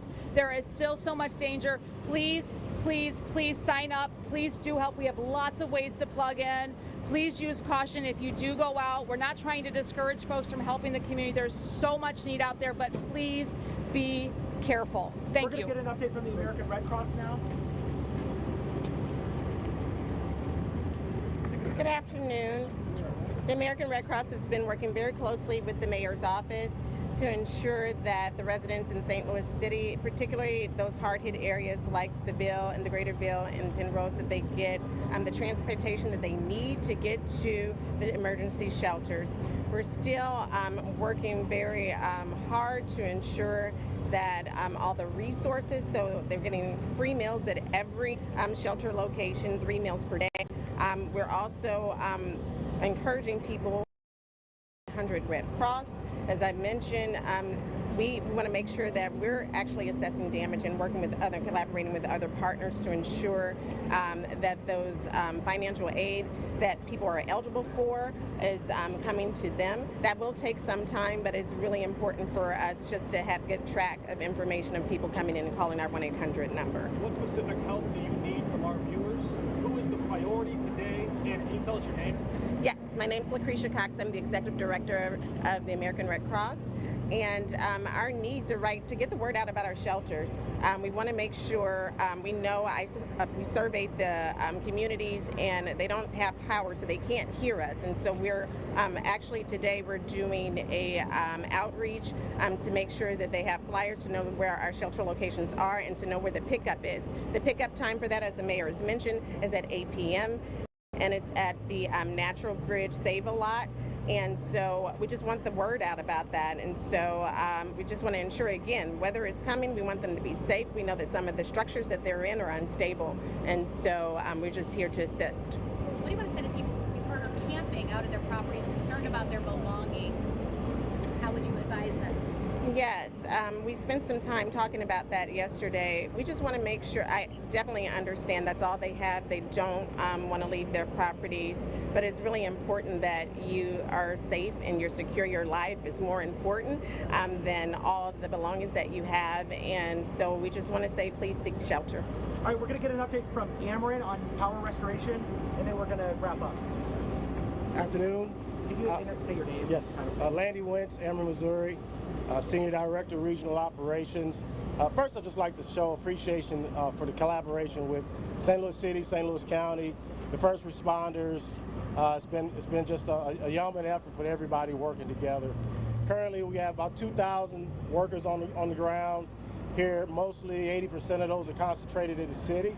We're down about 30,000 outages in the city, but we're at that point where the outages are now very difficult. There's still a lot of structural damage that's on our lines, a lot of vegetation. We've counted about 300 poles we've replaced or at this point and counting. And so we're going to keep working throughout this week to get folks restored. We got 650 vegetation crews out here getting ahead of our line crews to make sure we get the lines cleared so that we can get folks restored. And we just ask that folks kind of stay away from the work that's being done. We don't want you to get caught up in the work zones while our guys are out there, guys and gals are out there trying to restore power. Say again, how many people were without power still? About 30,000 in the city, in the concentration in the city of St. Louis. When do you expect to have power restored for everybody? It's kind of hard to estimate that because some of these outages are very tricky to get fixed. So as we figure that out, we'll get a more updated ECR. But we're going to be working throughout the week. They'll be getting restored each day as we work throughout the week. Can we get a general timeline? Are we talking days for some of those tricky ones, weeks? Yeah, it could be up to Friday for some of these properties. And some of them, will not get restored because they can't be, because they're not inhabitable to be restored. Is there any update on a moratorium for customers? So we're working with multiple agencies and municipalities, and we're going to see what's the best way forward for our customers, but we're definitely working on a plan. Thank you. Any other questions? Guys, for me, for the mayor, for The curfew is in effect again tonight. It's going in from 9 p.m. to 6 a.m. It's been very effective. We're very grateful for folks staying home. Hey, Senator, can you clarify on the deaths? You said 7, but we've been hearing 5. I'm sorry, total 7. 5 here, 2 south. 2, yeah. Have there been any arrests for violations of the curfew? Chief Robert Tracy. No, we haven't had any arrests at this time. We have people have been cooperating. I think the community has come together. And then if there are people that come into the area, they are complying with our officers. We have, I keep telling everyone, 12-hour shifts. We're not only controlling this area, the impact area, but we're not forgetting about the rest of the city. But the curfew, just to follow up, 9 p.m. to 6 a.m., only for the impact area in the 5th and 6th district, not for the whole city right now. But we're making sure people are cooperating, and I thank you. And we'll tell you when we lift it, so until further notice, it's going to be on unless we pull that back. So thank you. Still no examples of looting. Still no cases of looting. We haven't, there's been some reported cases, but I have not seen any reports on it. And certainly we go through that. So I'm very proud of this city. I'm really proud of the plan that's been put in place because there hasn't been much. We talk about looting after we have these natural disasters that happen, but we haven't seen that in the city of St. Louis. Once again, very proud of the community, proud of the people coming together and not seeing any of that. But that doesn't mean we're not going to be vigilant to ensure that that doesn't happen. Senator, Yeah. Yes, on the insurance question, so much Yes. of it is governed by the state level Yes. regulations. How do you envision your office and federal government working with the state level to make sure that they're actually complying? Well, a couple of things. Number one is that regardless of who the regulator is, when a policyholder has a policy that says that they are eligible up to a certain amount and you've got the insurance company that's just flatly refusing to pay it, we've got a problem. But number two, we want to work with state enforcers because it's really the enforcers that are at the state level who can bring suit, whether it's the state insurance, those who oversee the insurance, and then also the Attorney General. And I would love to see some suits for insurance fraud against the insurers. We see insurance fraud all the time against individuals, and hey, that's fine. If you're an individual and you're trying to scam them, you should be prosecuted. But what I have seen in my investigation is a systematic abuse of the insurance system where these companies know that they're lowballing their claims, their policyholders, they know they're not paying out, and they just keep doing it anyway. Those people ought to be sued, but they also ought to be prosecuted wherever possible, and we want to work with local and state enforcement authorities to see that that happens. Believe me, I have the power of the subpoena on the Homeland Security Committee, so I just say again to our friends in the insurance industry in Missouri, We love you right up until you don't pay your claims. And if you don't pay your claims, you're going to get a subpoena from me, and I hope you'll hear from enforcement authorities. These people need their claims paid, and they need them paid immediately. Immediately. I love the idea of a moratorium, by the way. Didn't you ask about that? On electricity claims. I hope they'll do that. I want to say for the record. Are you concerned that premiums will also rise if insurance companies take advantage of disaster? Better not be. That's price gouging, which is forbidden by Missouri law. So you can't just rate. This is the same thing with owners of convenience stores. You cannot jack up prices. Water, same deal. We have anti-price gouging laws in Missouri. I know the Attorney General will enforce those in a very tough manner, and that includes insurance. So we don't want to see premiums all of a sudden tomorrow skyrocket. That's not how it works. We want to see the insurance companies pay what they should pay. Same with homeowners being dropped. We've seen that after disasters where homeowners. Same deal. That's the same deal. That's illegal. You cannot, as an insurer, you cannot drop off somebody just because you don't want to pay their claim or try to beat them to it. And before they file a claim, you drop them. That again would run afoul of our consumer protection laws. And believe me, I'll be talking to the Attorney General to make sure that those get enforced. I know he loves to enforce them. He's good at it. Thank you guys for covering this. And I want to say again, it has been the spirit and the heart that I see in this community is incredible. And what the work that the police chief has done, the fire chief has done, has been absolutely outstanding. All of our law enforcement, terrific work from the mayor. And now the federal government needs to do its part. Thank you. Thanks for being here. Thanks for covering this.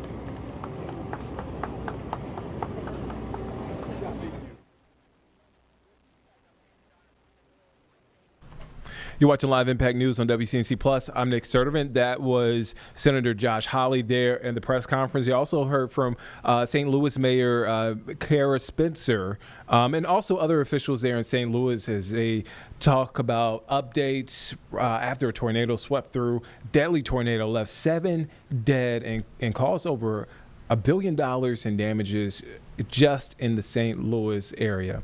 All right, so we want to shift back now to the Karen Read trial. Again, we're in week 5 of that trial.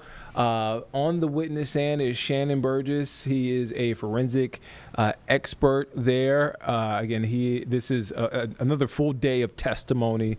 Again, we are on week 5 of the Karen Read trial there in the Boston, Massachusetts area. Let's take a listen in. Yes. You wouldn't let somebody put a CV up and out to the public without you reviewing it, would you, sir? So there are other staff members that do review and update CVs. But you're the only one who's going to know whether what's on it is accurate or not, correct? Unless I explain that to them, yes. So either way, either you prepared it yourself or you interacted with somebody and explained it and collaborated with them to make sure it was right to the best of your ability, correct? Correct. If you can look at the highlighted portion, sir, under education. There's no well, I understand what you're talking about. There's no highlighted portion. I'm sorry, let's strike that. If you look under education, the first line, it says in the right underneath BGS. Do you see that, sir? I do, yes. And then to the right it says Bachelor of General Science in Mathematics and Business Administration, University of Alabama - Birmingham, Alabama, 2022. Did I read that correct? Yes, you did. And up in the upper left-hand corner, there's a photograph. Yes, there is. Is that you, sir, in the photograph? Yes, it is. And in the spelling of your name, Shannon, that's with one N, correct? Correct, yes. And so that is not only you in the photograph, that's the spelling of your name with one N, correct? Correct. And that's the correct spelling of your first name with one N, correct? Yes, it is. So that's definitely you represented in this document, correct? Yes, that is correct. Now let's look at the first line that relates to education. It states Bachelors of General Science in Mathematics and Business Administration, correct? That is what it states, yes. And the date is 2022, correct? Correct. So this document represents that you received your Bachelor's of General Science in Mathematics and Business Administration in 2022, correct? That is what it states, but there are a number of errors in that, yes. Correct. So let's go on. So this is the third example, am I correct, sir? Well, let me, may I approach, Your Honor? Yes. Your Honor, at this time, I offer Exhibit XX into evidence. No objection. Okay. Exhibit 187.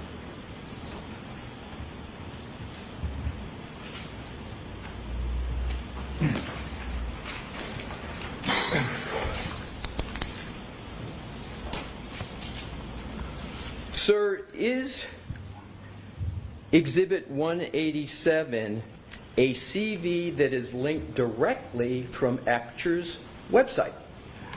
I do not know. I would have to look and check that. So as you sit here today, you are not able to state whether that CV is linked directly from Aperture's website? Correct.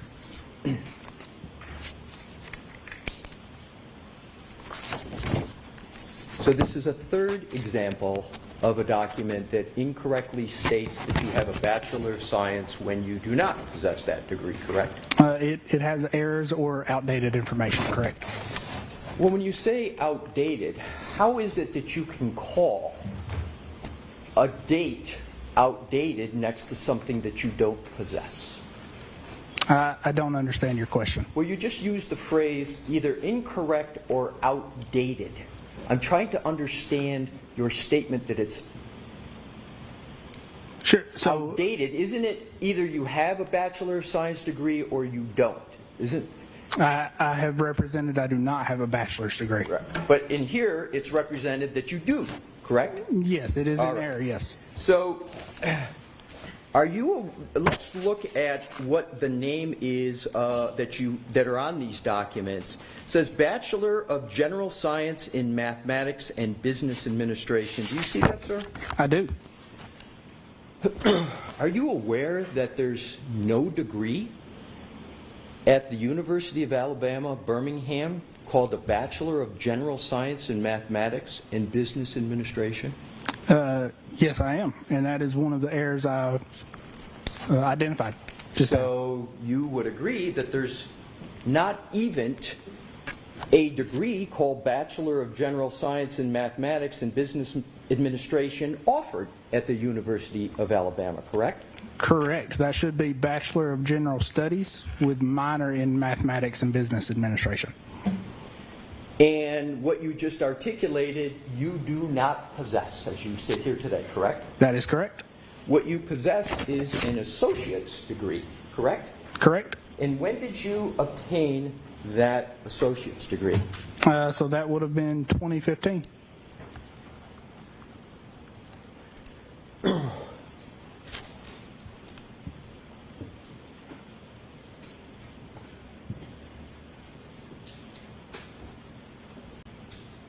Are you familiar with the term mendacity? I am not.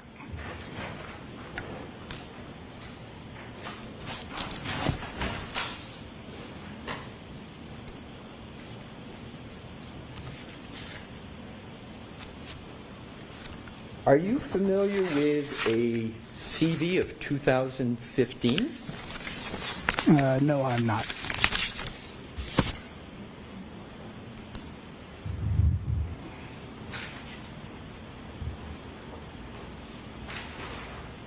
May I approach your Honor? Yes.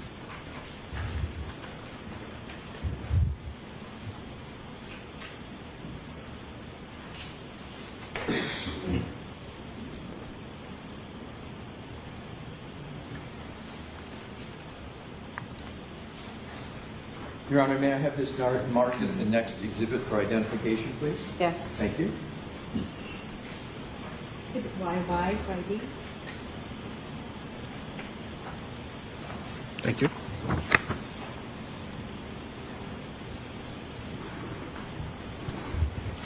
Do you recognize that document, sir? No, I do not recognize this document.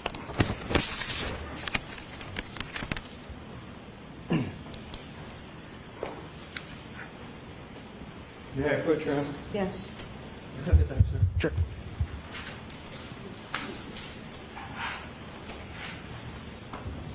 Do you recall ever pursuing, may I stand here and ask some questions, Your Honor? Okay. Did he see the document as well, or do you have a copy for him? He can see it as well, Your Honor. Okay. I was just wondering the purpose. Yeah, sure.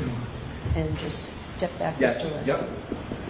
Sir, do you recall when you started pursuing a Bachelor of Science degree of any kind? Sure, I do, around 2008. So you started pursuing a Bachelor of Science for the first time in 2008, correct? Correct.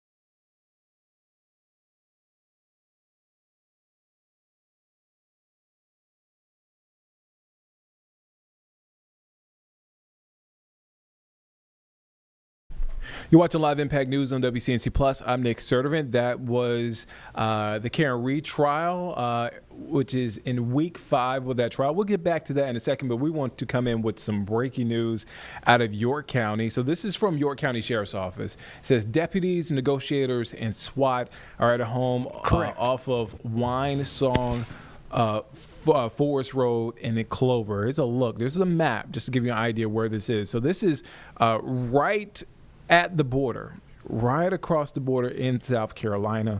We're also looking, it looks like an unincorporated, it says Clover, but unincorporated area of or York County. Yeah, when you Google it, it just kind of says South Carolina, which to me seems just like an unincorporated part of the state, like York County. So this is Wine Song Forest Road. Apparently there is a barricaded person at a home. The incident is isolated to just one home. That's according to York County Sheriff's Office. There is no danger to the public. And right now we are working to get more updates as we can. I know we're approaching that hour where school lets out.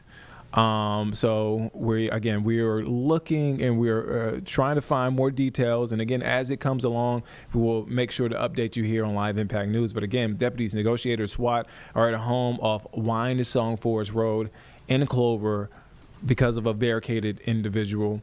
The incident is isolated to just one home and there is no danger to the public. So again, those are the updates that we got right now from the York County Sheriff's Office. And as soon as we get more information, we will be sure to pass it along there. Do we want to give an update on the forecast? Yes. All right, so let's give you an update on the forecast. This is meteorologist Majestic Storm with a look at your forecast. Listen in. Well, good Monday afternoon to you. I'm meteorologist Majestic Storm. Taking a look at the forecast for our new work week ahead. Now, for today, I know you have noticed all those clouds out there. Into the afternoon, we're calling for partly sunny skies, and those temperatures today, they're going to be warm. We'll see those daytime highs soar back into the mid-80s. Most of our day on Tuesday, again, kind of a rinse and repeat forecast, but it's Tuesday night and into Wednesday that we're concerned that a front moves through and it may trigger some strong to even severe thunderstorms, mainly throughout the overnight hours. And then taking a look ahead throughout the rest of our work week, we're going to see some sunshine, but we're also going to notice a cool down going from multiple days in a row of 80s back into the 70s. Here's a look at your day planner for your Monday. If you have any plans with those kiddos after school, maybe you pick them up, take them to the park. It's going to be comfortable. Still a little bit more cloud coverage than sunshine, but generally a pretty good looking day. About a 20% chance for a random pop-up shower or isolated thunderstorm. Now, this is a big weather story today across the country, a significant severe weather threat. You can see it across several states in the country, extending from Texas, Arkansas, Oklahoma, Missouri through Kansas. We're especially concerned about this area shaded in pink here. That's where we could see some very dangerous, even life-threatening storms develop today that could bring significant tornadoes. Throughout this hatched region right here, it means if a tornado develops, it has the ability to be an EF2 or greater, and it's not just one small spin-up tornado. This could could be numerous long track deadly tornadoes throughout the day today. So if you know anyone in that area, you might want to give them a call. Make sure they are weather prepared. Want to zoom this out though, because you can see the greatest risk for severe storms is definitely well to the west of us. But as we bring it home across the Carolinas today, across South Carolina, we could see a few isolated stronger storms develop. Some of us in our viewing area perhaps could see an isolated storm later, right around dinner time or so, from Rock Hill to Chester, even Lancaster. Small chances, and then really as we're looking towards Tuesday night and into Wednesday morning, the Storm Prediction Center still has a low-end threat for all of us, but it's a widespread threat. So you can see all of us will be highlighted throughout those overnight hours. So if a storm does turn strong to severe while you're asleep Tuesday and into early Wednesday morning, all modes of severe weather will be possible, but we'll likely see some strong gusty winds, heavy downpours, and frequent lightning. Can't rule out some hail either. The time frame for that would be between about midnight to 6 a.m. on a Wednesday morning. So by the time you're heading out the door, getting those kids off to school, most of that system will have tracked to the east of us. Throughout the rest of the day today, still looking at a mix of sun and clouds, a few passing showers, not out of the question. And did you see some of those storms that popped up there? That's that threat for a few of those isolated storms to develop well to the south of Charlotte. Now, as we're heading into our Tuesday morning, waking up, maybe heading off to work, it's going to be a comfortable start to the day. Still a lot of cloud coverage out there. Tuesday afternoon, again, quiet and comfortable. Another warm day, seeing those temperatures rise back into the 80s. But as we're looking at Tuesday night, we'll start to see a few pop-up storms, but this is the line that we're concerned about. This is that front that could trigger some severe storms. So here's 3 a.m. on Wednesday. If you are asleep at this point and you hear some of those storms, they could be loud rumbles of thunder, frequent lightning. If you have any kids who are afraid of storms, just be mindful that that's the time frame that we're going to be watching for that.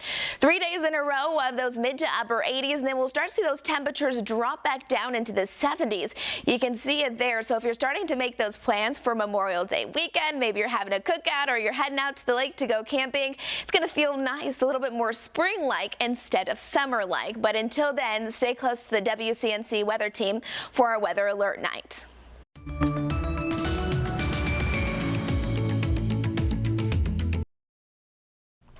And that was Majestic Storms forecast for us. All right, so we're following this breaking news. We're keeping an eye on this for a few minutes now. This is a live look at Highway 17. Am I saying that correct, Jeb? Highway 17 there in Santa Cruz. This is in the Bay Area of California.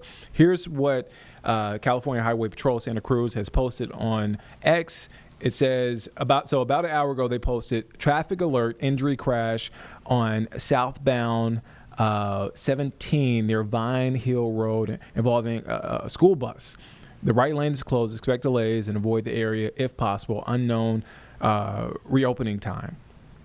So they updated that to inform us between 20 to 30 kids were on board the bus, and it appears that they've sustained some minor injuries. California Highway Patrol is on the scene investigating that crash, and they also have another update from a few minutes ago. Here's the latest update. I kind of wanted to read this in order just to kind of catch you up. All right, so the update is the crash involved 2 vehicles, and they're asking people to avoid the area as California Highway Patrol is on scene investigating this crash. The right lane is still shut down, and it's unknown when it will reopen. It looks like there's a truck that's flipped over on the side. The chopper was getting kind of close, and I wasn't sure if the paramedics or we didn't want to show anything that was graphic. So just to reiterate, we didn't want to show anything that's graphic, but what we can tell you, there's a truck that is flipped over. And again, as California Highway Patrol Santa Cruz posted on X, the crash involved 2 vehicles. So they're asking folks in that area to avoid it if possible. And they're on the scene. And between 20 to 30 kids were on board a bus at the time, and it appears that they have some minor injuries. And again, traffic backed up for a while now. And again, we're avoiding showing you these images because that chopper is high up and is zooming in on a person on the ground.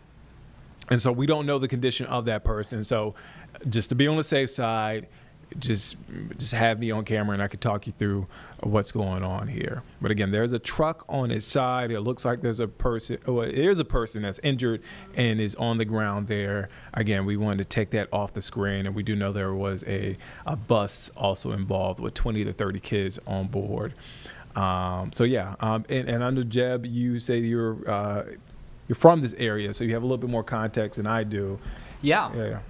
I'd be happy to chime in here. So this is a very interesting. If you're from the Northern California area, you're very familiar with Route 17 there. That's essentially how folks from San Francisco, San Jose, that's how they get down to Santa Cruz. Okay. And judging by, this could be a number of things. But and here's back a live look now. Yeah, and you can see. So that whenever there's an accident, it's pretty much 2 lanes the entire way. Mm-hmm. And whenever there's an accident, this road, and there are accidents a lot, because this is a very windy, wooded road that goes for dozens of miles, and you start in the city on the regular freeways, and then you go up the mountains into this windy, wooded trail, or road, excuse me. So what I'm thinking could have happened here, based on the hour that it happened, and kind of what I'm seeing, is this could be an end-of-year field trip, what a lot of schools from the Bay Area will do. As summer kind of approaches, this kind of late, mid-May, late May, as they'll go to the Santa Cruz Beach Boardwalk, which is a, very famous theme park there. It was in the Lost Boys, was in the Bumblebee movie. Oh, okay. Very, very, very popular theme park. So I'm wondering if the buses involved here were on this, but this is an extremely dangerous, dare I even say treacherous road on your way to Santa Cruz, and it looks like this crash happened on the way into the city. This is still a good ways away. I mean, this is only about halfway through. They haven't even approached Scotts Valley, which a lot of people may remember was where we saw the first confirmed tornado in Northern California in a very, very long time.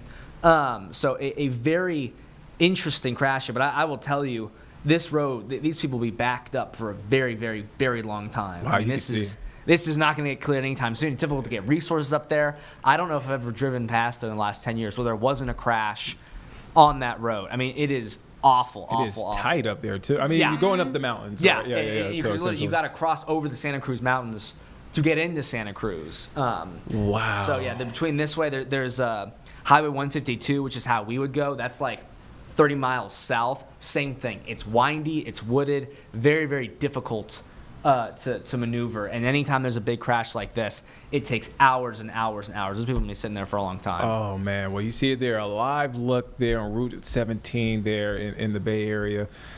Yeah, so as soon as we get more information, we'll make sure to pass that along there. But again, we've been keeping our eye on that, and we've been being careful about what we show. Because as I described, there was a man on the ground there as EMTs were working on him, and what capacity I'm not sure. We prefer not to show it. Yeah, we just don't want to show it. So that was great context. Thank you for that, Jeb.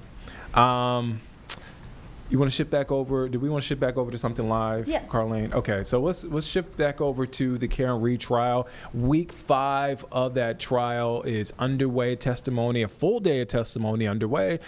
Let's take a listen in. Are you certain of that? I'm not certain of that. Isn't it the case that the expert for the defense submitted his affidavit before you submitted your supplemental report? Objection. Do you know that? I do not know that. You don't know one way or another? Correct.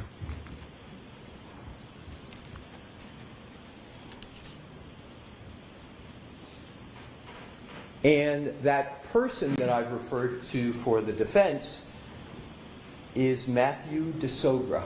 You know that name? I do. And you have read Mr. DeSogra's affidavit in this case, have you not, sir? I have, yes. And you would agree that he pointed out these misinterpretations of yours in his affidavit, correct? Correct.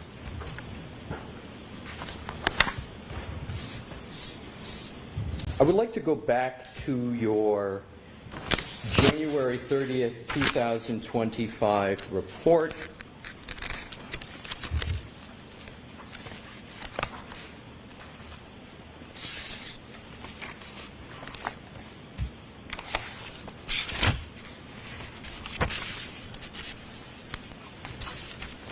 May I have a moment, Your Honor, please? Yes. Thank you.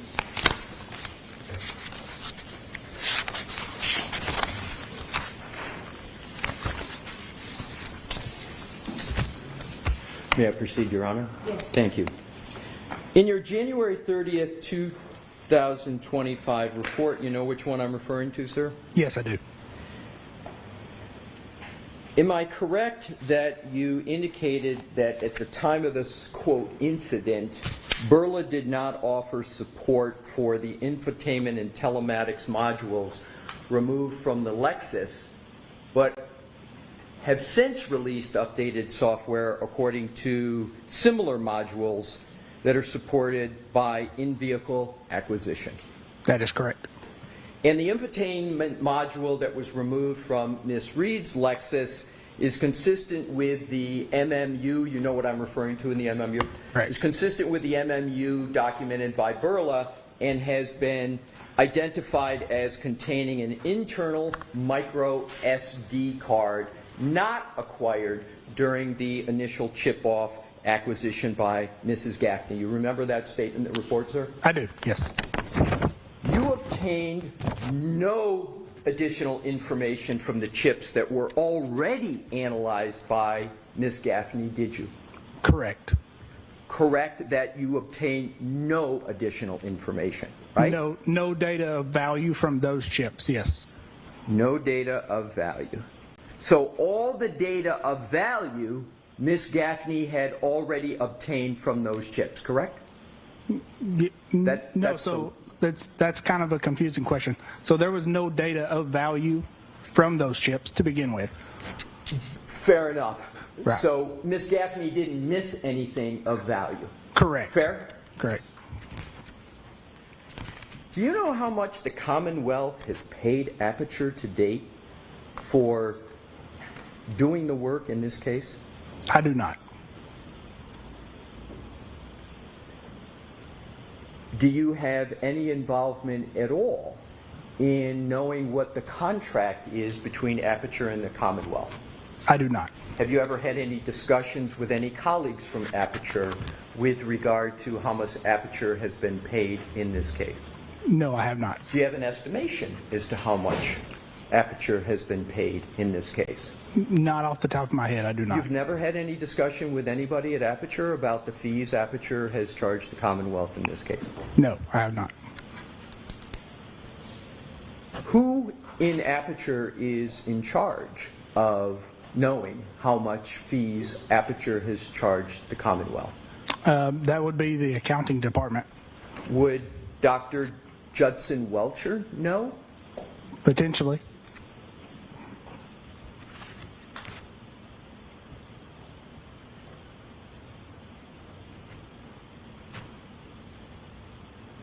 Your analysis, I want to move on to another category, sir. Your analysis in this case was not strictly limited to data in science, was it? No, it was strictly limited to data and science. The Commonwealth requested that you review numerous materials in connection with your analysis in this case, correct? I did review materials, yes.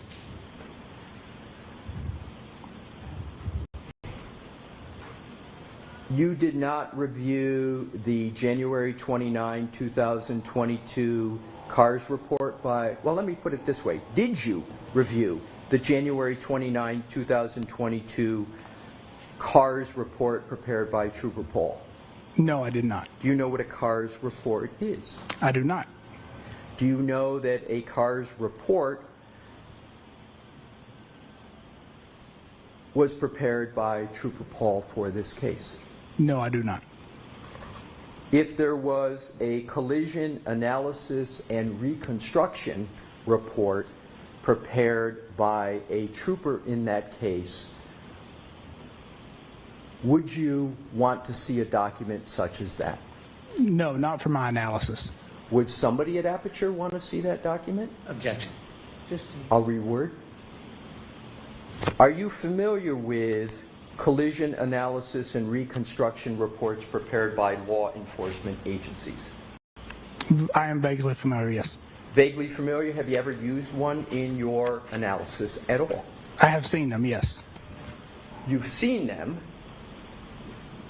And my question is, seeing them, have you ever read any of them?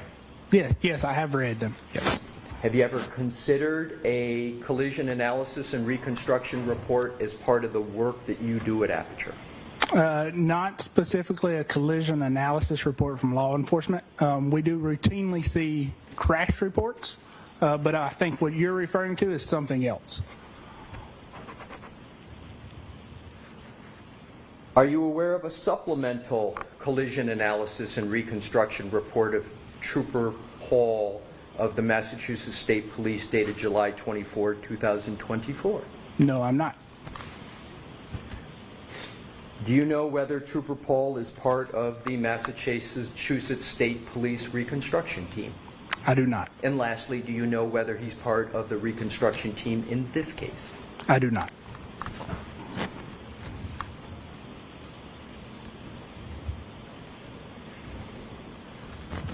Did anybody tell you to avoid reviewing a collision analysis and reconstruction report in this case?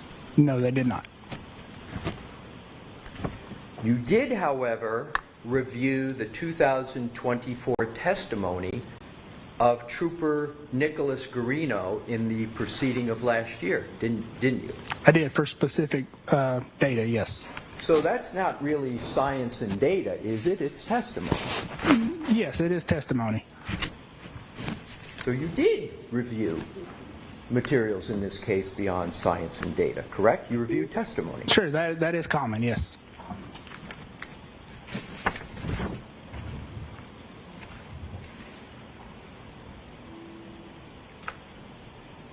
Having reviewed Trooper Garino's testimony, you therefore are aware of the theory that he proposed in the first proceeding, correct? It was in his testimony? Objection. I'll allow that. I'm not. So specifically, I reviewed Trooper Garino's testimony for information related to the infotainment and telematics modules. So did you read all of the testimony? No, I would have skimmed it. You would have skimmed the testimony? Correct. And how would you, and what would be the purpose to just skim it? Sure. So I'm only interested in the information related to the infotainment and telematics modules. So you, I want to make sure I have this right. So you would skim it, you would look for what you want to focus on, and you, as you sit here today, you don't have any recollection. You're watching Live Impact News on WCNC Plus. I'm Nick Sertovich. We want to shift over to New Orleans right now, where the district attorney, Jason Williams, is addressing the recent jail escape, and also giving remarks about a 30-year sentence in a high-profile revenge killing case. Let's take a listen in to this press conference. On the crisis at hand and at the job that we have to do here in the city of New Orleans. Final question from one from Joe and one from Eleanor. Can you say anything else about the lawyers from your office who left the state? Are we talking about prosecutors? Can you say how many? And do they have any police protection? I'm not going to address their protection. I'm not going to address where they are. All I'm going to say is it is unfortunate that people who were doing the work for the citizens to secure justice against a dangerous person felt like their lives were in danger because a man who might wish them harm was free to roam about the parish and this neighborhood and we're a rock's throw from the jail, and they were told nothing by their colleagues in the sheriff's office. Jason, you mentioned that you were listening, your team is listening to these jailhouse calls. At the press conference last week, the sheriff said, you know, we may have missed some, we don't have staff, when she was asked about those calls and the way that they can communicate on those iPads. Then is it frustrating to seem like you're now playing catch up on what could have been prevented in the first place? So yeah, it's not just frustrating, it's downright dangerous. Police, prosecutors, troopers, U.S. Marshals, after the fact, yes, we're trying to compile this information to see if we can figure out how this unfolded. there was one entity that was responsible for every movement of these individuals while they are in custody. The idea that they are saying they had to go back and look at footage is ridiculous. Those monitors are there to be observed in real time. That is how that jail was built, right? So this concept that they didn't alert the press or the public because they had to figure out exactly who was out, that's problematic. The fact that they had to go back and look at the footage from 1 o'clock that someone should have been looking at, that is problematic. Because, I mean, let's just peel back the onion here. Okay, this person, as it was described, went to go get a bite of food, I think is how it was described. All right, so they come back from lunch, and nobody's there at 1:30. What do we do? This is absolutely absurd, and it is absolutely dangerous. This should have never happened. And this whole thing that happened Sunday evening is only distracting the focus from what it needs to be on, which is bringing dangerous inmates back into custody before someone gets hurt. We're all so blessed right now. We're all so blessed. And I'm not just talking about my lawyers. I'm not just talking about people who work close to the jail. In this community, people are desperate. These men are facing long terms in jail. And the fact that they have not hurt someone trying to steal a car, that is the grace of God. All right, thanks a lot to you all. Thank you, guys. We'll get this documentation to you, too, so you'll have it.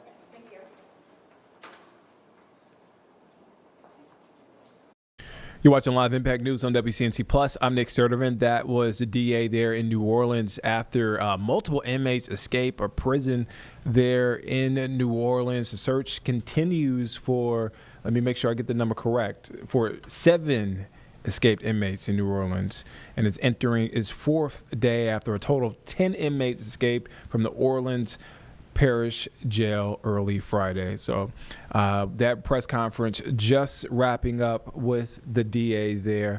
All right, so we are close to the top of the hour, but we want to again mention a story that we talked about at the beginning of the stream, and that is that former President Joe Biden has been diagnosed with an aggressive form of prostate cancer.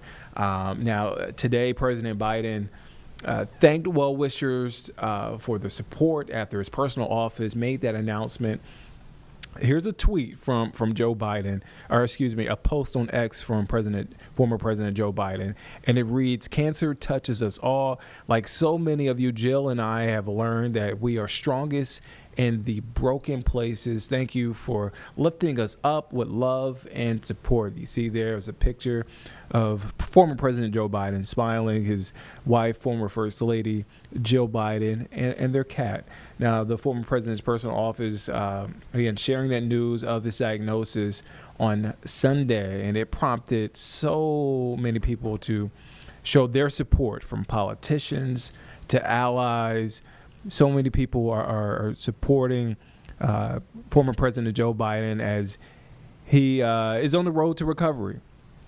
So this morning, we got a chance to hear from health officials at Atrium Health about what this means, the recovery when it comes to this diagnosis, and overall context, again, to prostate cancer. Let's listen in to that press conference. Again, I just want to remind you, we're approaching the top of the hour. At 3 o'clock, we have Vanessa Rufus coming in. She will guide us along this news journey for from 3 to 4 for an hour. But you can join me again for the news at 4 o'clock with my co-anchor, Jay Monreal. But again, here is that news conference, or that briefing from Atrium Health earlier today. Let's take a listen in.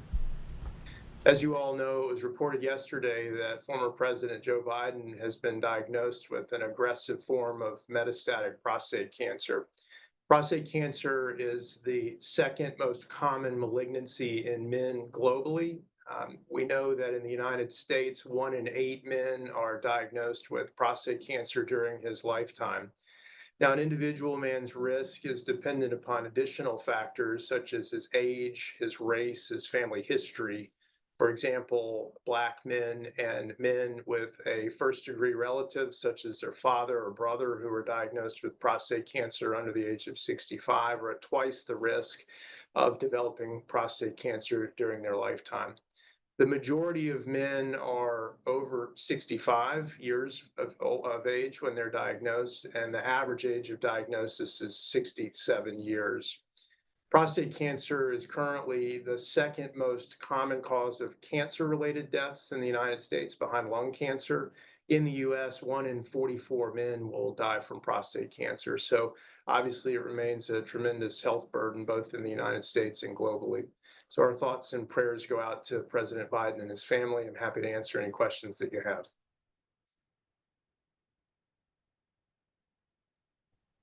Hey there, this is Spencer from WCNC Charlotte. I know they mentioned that what was it called, the Gleason, what that is and kind of what a score of 9 means. Sure. So a Gleason score is a system that was created from a pathologic standpoint that basically comments on how aggressive the prostate cancer cells look to a pathologist under the microscope. And it is graded on a scale of 6 to 10, which comprises what's called the Gleason grade grouping, which is on a scale of 1 to 5. A higher number represents more aggressive prostate cancer. Now, Gleason scoring is used primarily for men who have local or non-metastatic cancer whose treatment options are curable. And the higher the Gleason score, the higher the risk that the patient's cancer will recur. Now, in the metastatic setting, which indicates that the cancer is spread, as in the case of President Biden's situation, the Gleason score is also an adverse prognostic factor, but in itself, it doesn't determine any treatment options.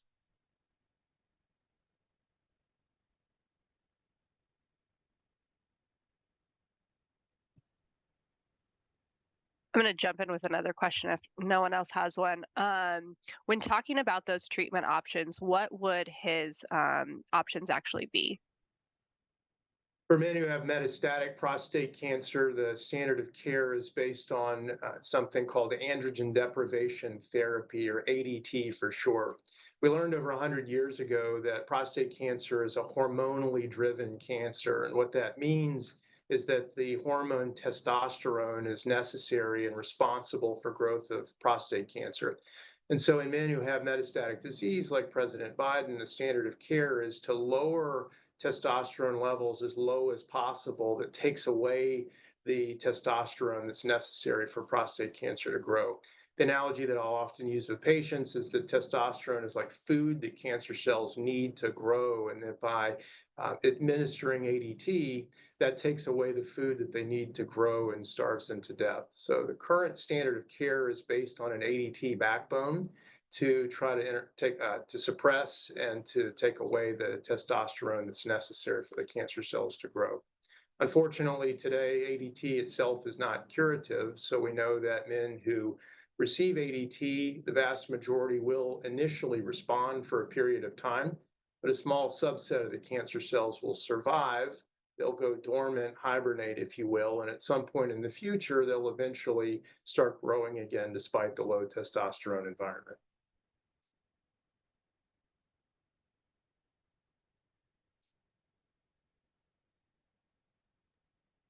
Would you mind talking a little bit about the screening process for prostate cancer and the process of diagnosis?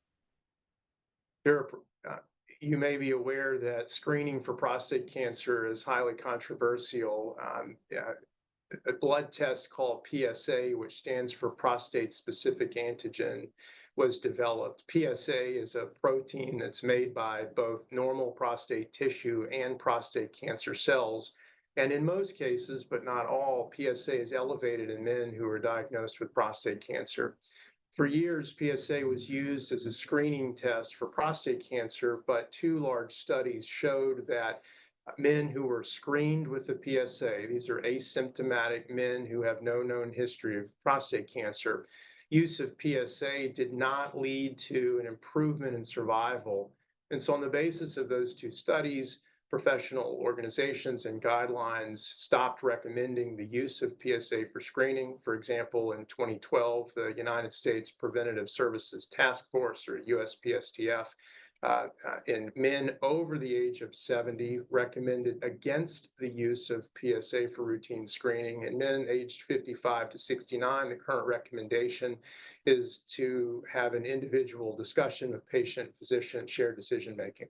Bottom line is it's highly controversial, and no one is entirely sure what the right answer is. So there is not currently a standard screening practice.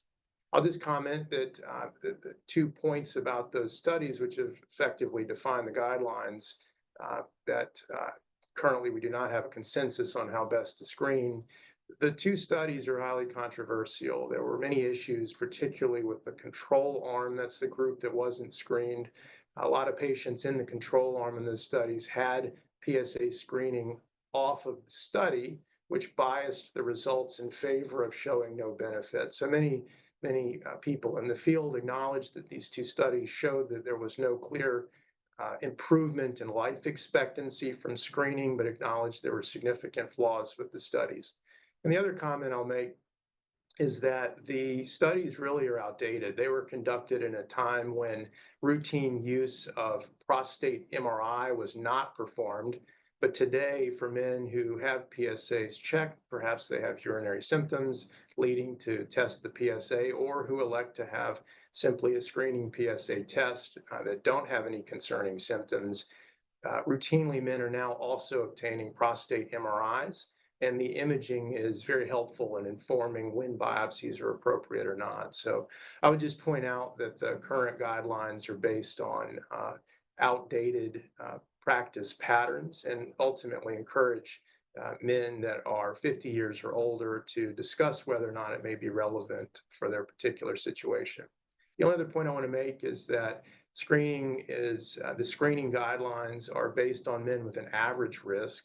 As I mentioned earlier, men who are Black or who have a first-degree relative diagnosed with prostate cancer are at effectively twice the risk of the general population. And so they, based on their increased risk, also should be discussing with their primary physician whether PSA screening is appropriate.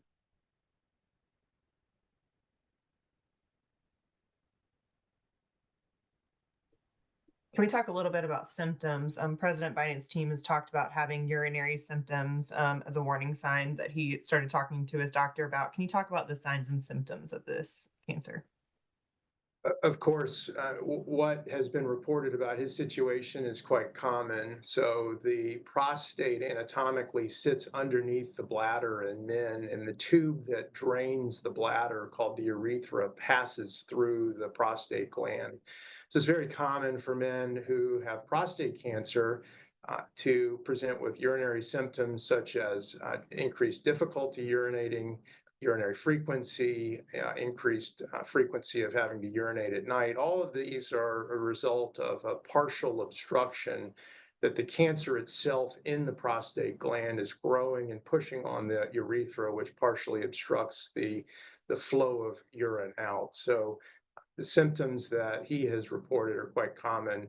Often that is what will lead a man to present to his primary care physician, and which will prompt them to have the blood PSA tested. If the PSA is elevated, that then leads to further evaluation.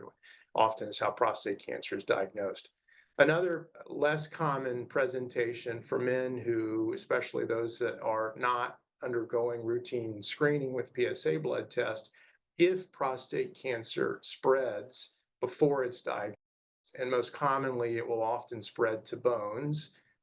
It's not uncommon for men to present with pain associated with a bone metastasis, and ultimately the diagnosis is made that way. Can you talk a little bit about what it means for a cancer to metastasize? And I guess just as a physician, having that diagnosis conversation with a family once you determined what the stage it is, how do you have that conversation with families? Sure. So to say cancer is metastatic, that just means that it has spread from the organ in which it started to another site in the body. So in the case of prostate cancer, as I mentioned, it will commonly spread to bones. It often will also commonly spread to lymph nodes. Other terminology for metastatic prostate cancer is stage 4 prostate cancer. In terms of discussing that with patients and their family, it's always a difficult discussion. Currently, metastatic prostate cancer is not curative with our available treatments. It is very treatable, and men can live many years with standard of care treatment with metastatic prostate cancer, but ultimately it isn't curable. So it's always very difficult and challenging to talk about new diagnoses of metastatic cancer that we know ultimately isn't curable.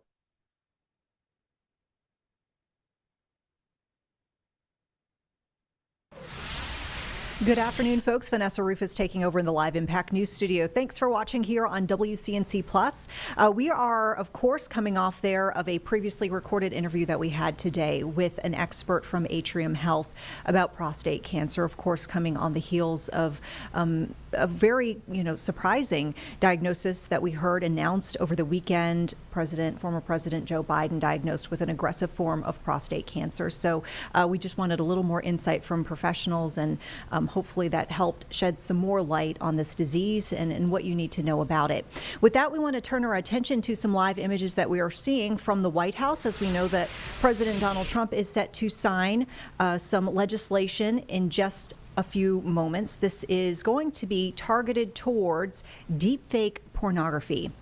So this legislation is called the Take It Down Act, and it will ban non-consensual online publication of sexually explicit images and videos that are both authentic and computer generated. Essentially would make this content illegal, and it would subject folks who violate this law to mandatory restitution and criminal penalties. There could be fines, there could be prison time, or both forms of punishment. And it would also levy criminal penalties potentially to those who make threats to publish this type of content, some of which could be used making artificial intelligence.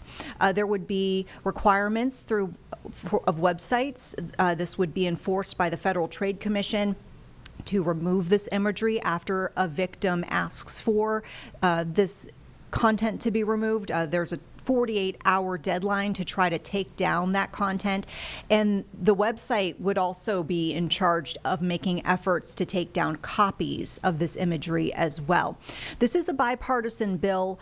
This ceremony, as you can see here, outdoors. This will be in the Rose Garden. And we also know among those attending will be First Lady Melania Trump. She was apparently instrumental in getting this measure through Congress. And we heard that the First Lady actually met with members in the House and the Senate. She met with survivors, families, advocates to try to get the bill across the finish line. That's according to White House Press Secretary Caroline Leavitt. This is going to be the sixth bill, by the way, that President Trump will sign into law in his second term as president, although we know that he's signed a lot of executive orders. This one, as we mentioned, went through Congress, passed Congress, and he will be signing it into law. And this is, as we talked about, something that got quite a bit of support, bipartisan support, and in general, overwhelming support. The Senate approved this measure, by the way, by unanimous consent. The House overwhelmingly passed it. It was a 409-2 vote last month. This was actually sponsored by Senators Ted Cruz, a Republican from Texas, Senator Amy Klobuchar, a Democrat from Minnesota. We also had on the House side, Representative Maria Elvira Salazar from Florida, who sponsored that counterpart, if you will, in the House. There were some House Democrats that signed on to that as well. Of note, we do know that a local lawmaker is set to be in attendance at this event. We know that legislator Brandon Guffey of Rock Hill has been particularly outspoken about this type of material online. He is going to be there not really just as a legislator. He's going to be there as someone who has been touched by, a similar type of situation, kind of adjacent to this. We've talked about how his son, Gavin, took his own life in 2022 after being targeted in a sextortion scheme, which, by the way, we shared with you. There was actually someone who was charged in that case, a Nigerian man. So it looks like we still have a few more minutes until this event gets underway. So here on Live Impact News on WCNC Plus, we want to take a quick pivot here because we've got some brand new imagery coming in here of NTSB updates. We've got an update coming on that ship crash into the Brooklyn Bridge from Saturday night. We're hearing officials giving an update on that. Let's listen in. Damaging the ship's 3 masts. Local authorities have reported that there were 277 personnel on board. Unfortunately, we had 2 fatalities during the bridge strike. And before I go any further, on behalf of the NTSB, I wish to express my most sincere condolences to the families and loved ones of those who lost their lives in this.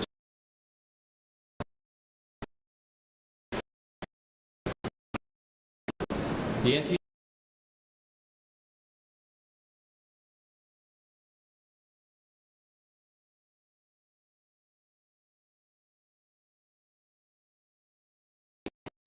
here to gather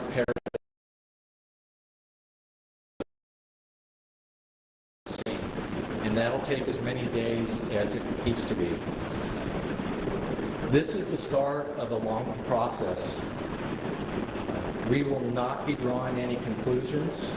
We will not speculate. Hey folks, Vanessa Rufus here in the Live Impact News studio. Just wanted to acknowledge that we do know that this feed is frozen. It sounds like we're still getting some audio, but the video has frozen up here.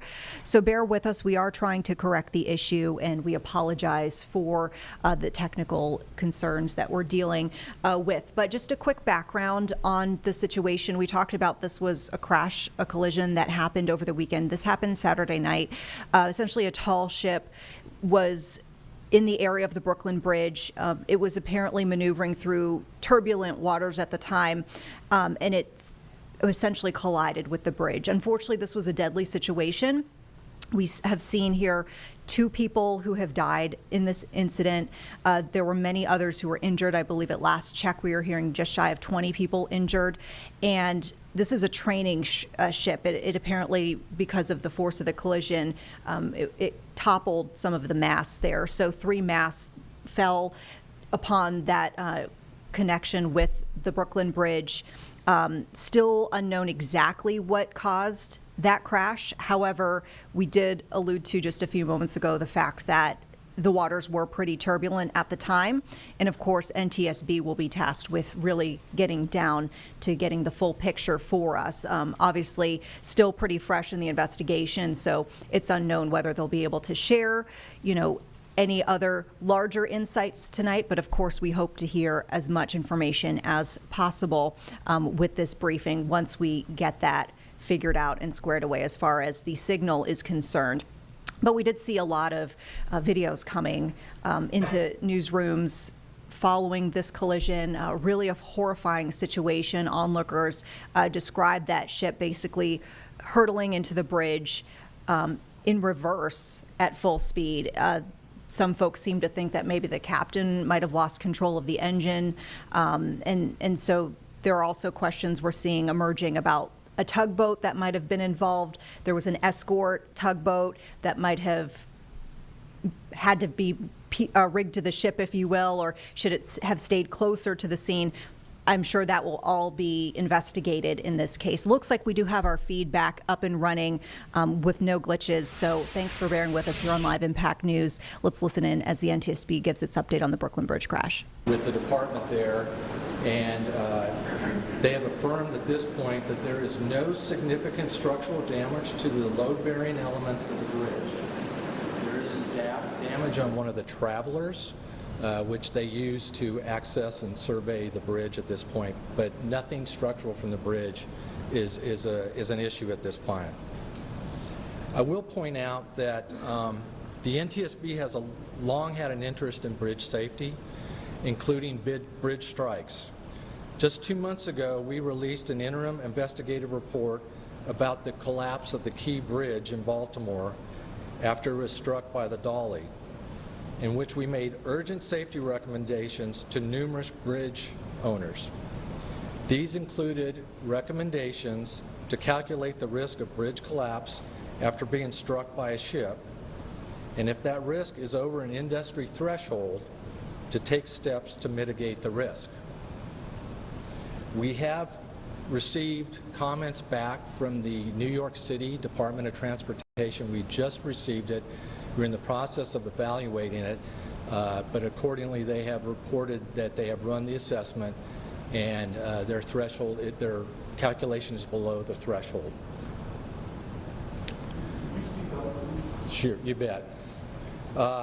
Our recorders group today, they've been canvassing the shoreline along the area where the accident is, trying to assess any closed-circuit TV and security cameras, and they have had some success today. We are very well aware that there's a lot of video out there in social media, people from cell phones and the such, and we would ask if you have video to first email us at witness@ntsb.gov, and we ask that you email us not the video, but that you have some. We will then send you a link to upload that video. We also have two personnel with us from our Office of Transportation Disaster Assistance, and they have been coordinating outreach with the Office of the Mayor of New York City, and we appreciate having them on scene. I will now turn it over to our investigator in charge, Brian Young, to give us some preliminary factual information. Brian? Thank you. Based on preliminary navigational data, I can provide the following timeline for the vessel's movements in New York. The vessel arrived on May 13th around noon and docked port side 2 at Pier 17. The vessel remained there for about 3 days, and at 8:20 p.m. on May 17th, with the assistance of a tugboat, began backing away from Pier 17. The intent was to sail south down the East River and head for sea. Preliminary weather report at this time was dusk conditions, westerly winds about 10 knots, and the current was about 0.3 knots towards the bridge. Upon departing the pier, the vessel's astern motion and speed increased up to 6 knots.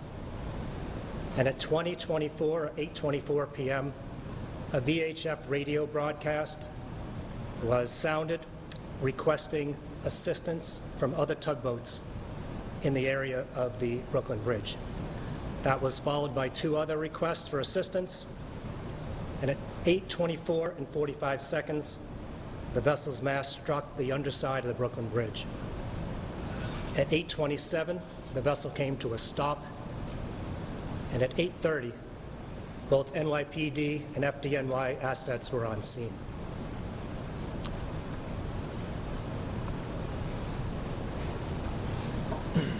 Thank you, Brian. Please follow us on X at NTSB_newsroom. Again, that's at NTSB_newsroom for any additional updates or further briefings. And before we get to questions, I want to thank all the first responders who were on scene, and they were on scene very quickly within 5 minutes of the bridge strike. And I'd also like to thank the ongoing coordination by the New York City Emergency Management. We appreciate all the work that they do and all the first responders. I'm going to take some questions, and before I do, I would ask that you raise your hand, and when I call on you, please state your name and affiliation, and we will do our best to restate the question for everybody in the room.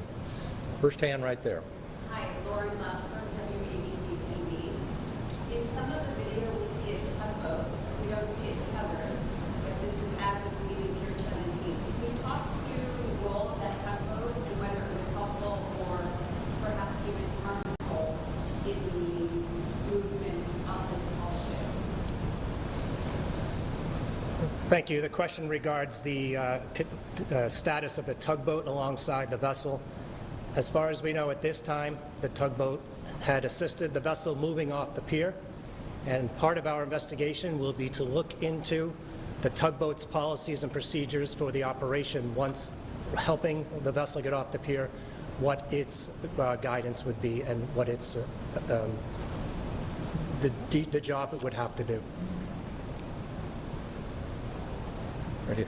Chris Van Cleave from CBS News. 2 questions. Any sense that there's a data recorder, a voice recorder on this ship to obtain? And it sounds like from your timeline, whatever went wrong happened very quickly after that tugboat got it out off the pier. Is that right? The first question was about any recording devices on board the vessel, such as a VDR, a voyage data recorder.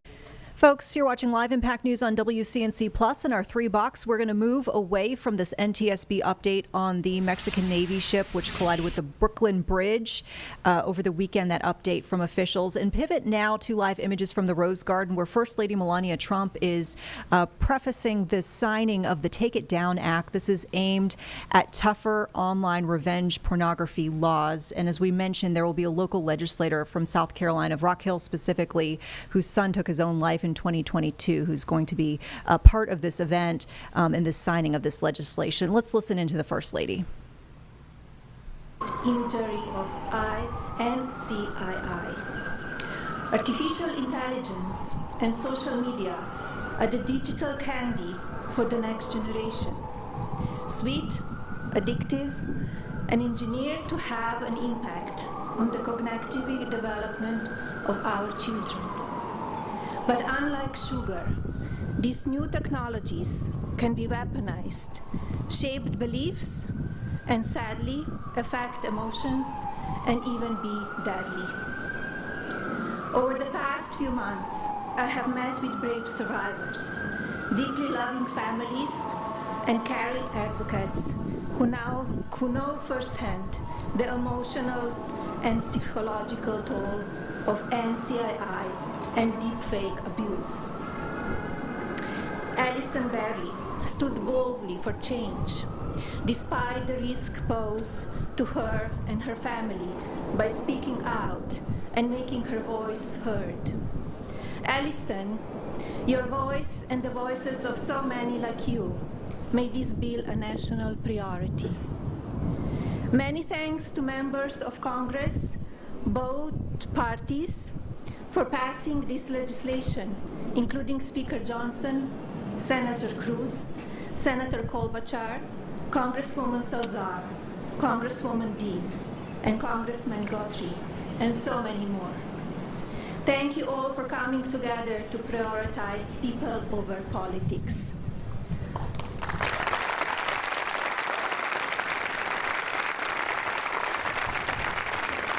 As First Lady, my Be Best initiative is focused on improving children's well-being, encouraging kindness, and creating a safer online environment for our youth. Today, I'm proud to say that the values of Be Best will be reflected in the law of the land. I want to thank my husband, President Trump, for standing with us on this effort.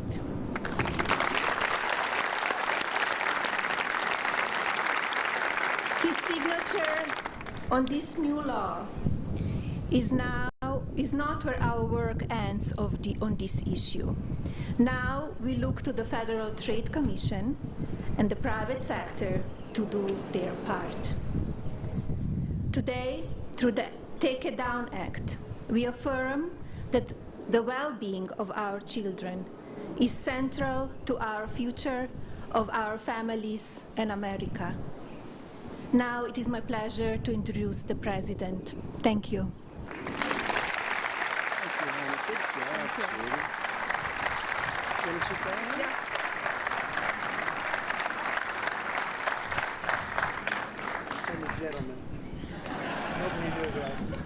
Great job. That was a great job. Well, I want to thank everybody. We just spent 2.5 hours talking to Vladimir Putin, and I think some progress has been made. It's a terrible situation going on over there. 5,000 young people every single week have been killed. So hopefully we did something. We also spoke to the heads of most of the European nations, and we're trying to get that whole thing wrapped up. What a shame that it ever started in the first place. So, but I want to thank Melania and for your leadership in this very important issue. It's an amazing issue. America is blessed to have such a dedicated and compassionate First Lady. I would tell you she is very dedicated. In fact, if you look at just what I heard, Putin just said they respect your wife a lot. I said, what about me? No, they like Melania better. That wasn't good. I don't know if that was good. I'm okay with it. I'm okay. I also want to congratulate the First Lady in securing $25 million in the first fiscal year, 2026, budget to provide housing and support for youth transitioning out of the foster care. And I can say that she loves children, and you really worked very hard on this, and you had a lot of help from some friends of mine right here, and a lot of the senators are here and congressmen, and I appreciate you all being here. We're also grateful to be joined by people that are just in love with what we're doing. It's such an important situation, and commissioners of the Federal Trade Commission and the CEO of X, Linda Yaccarino. Where are you, Linda? Where are you, Linda? Thank you. Thank you, Linda. Stand up. Thank you, Linda. Great job. You're doing a great job. It's a big deal, right? That's great. Today, it's my honor to officially sign the Take It Down Act into law. It's a big thing, very important, so horrible what takes place. This will be the first ever federal law to combat the distribution of explicit, imaginary, posted without subjects' consent. They take horrible pictures, and I guess sometimes even make up the pictures, and they post it without consent or anything else. And very importantly, this includes for forgeries generated by artificial intelligence known as deepfakes. We've all heard about deepfakes. I have them all the time, but nobody does anything. I asked Pam, can you help me, Pam? She says, no, I'm too busy. Too busy doing other things. Don't worry, you'll survive. But a lot of people don't survive. That's true, and so horrible. With the rise of AI image generation, countless women have been harassed with deepfakes and other explicit images distributed against their will. This is the wrong, and it's just so horribly wrong. And it's a very abusive situation, like in some cases people have never seen before. And today we're making it totally illegal.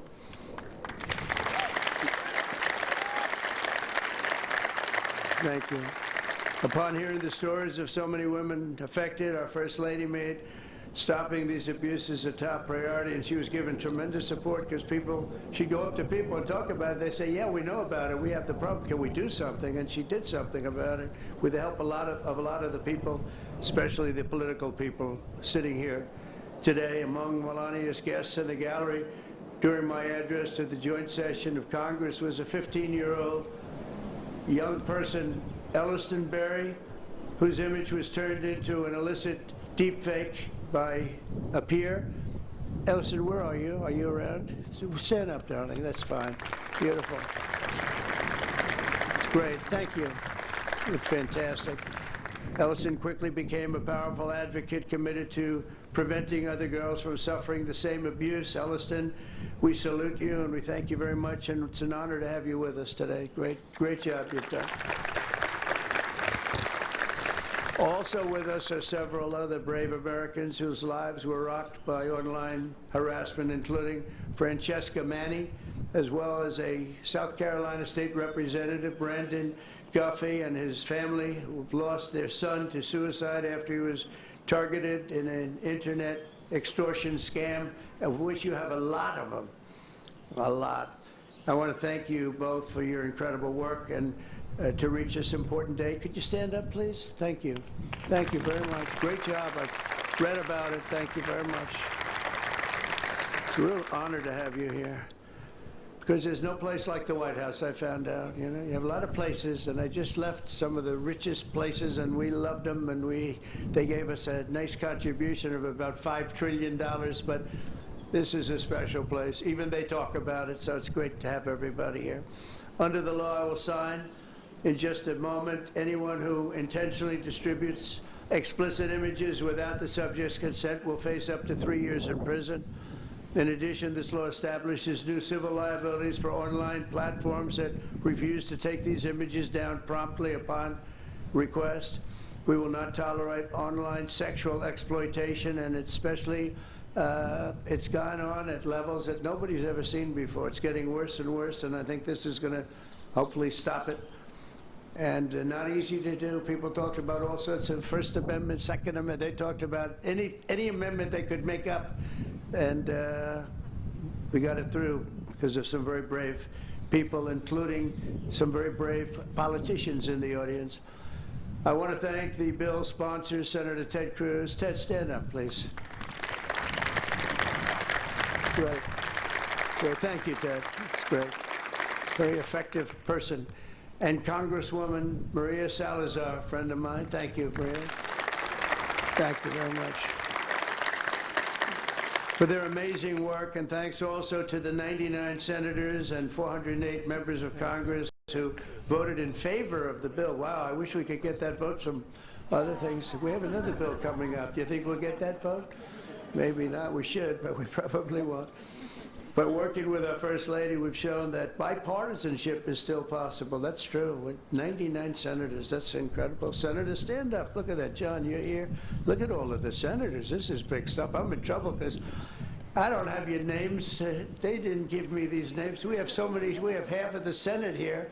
Now they're all going to hate me because I can't introduce you. Oh, we don't have the time for that. I have to get back to Putin and people. But thank you very much for being here, all of you, and congressmen, a lot of them, and women. Working with our First Lady, though, we've shown that bipartisanship is possible. I mean, it's the first time I've seen such a level of bipartisanship, and it's a beautiful thing to do. I'm not even, you realize, honey, you know, a lot of the Democrats and Republicans don't get along so well. You've made them get along, and she didn't even know about that. She didn't know we had a problem. She didn't know we had a problem. She got it. But I want to thank you, honey. You've done amazing that this was done when you started it. I said, I don't know, it sounds like a tough one, and yet a very important one, and you got it done. So I congratulate you, and I congratulate Ted, Maria, everybody. Thank you very much. Thank you, and we'll sign the bill. Thank you.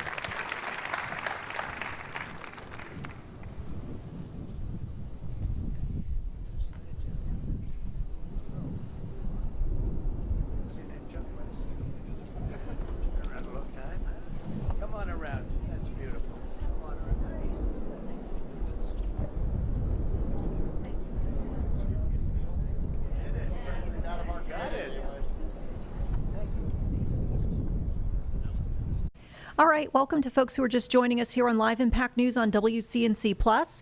If you are just joining us, we wanted to let you know what you're watching. We have President Donald Trump alongside First Lady Melania Trump as the president is set to sign the Take It Down Act. This is bipartisan legislation, which was pretty unanimous in the sense that it passed by unanimous consent in the Senate and it passed by a 409-2 vote in the House. And this is actually among the few bills that the president has actually signed in his second term as president. We know he's done a lot of measures by executive order, but this, as we talked about before, is a bill that's specifically targeting cracking down on deepfake pornography, revenge pornography, essentially any sort of illicit online publication, images or video that is not consensual to the person involved. It could be authentic, it could be computer generated, and there you see the president's signature on the legislation at this point. We'll continue to listen in here.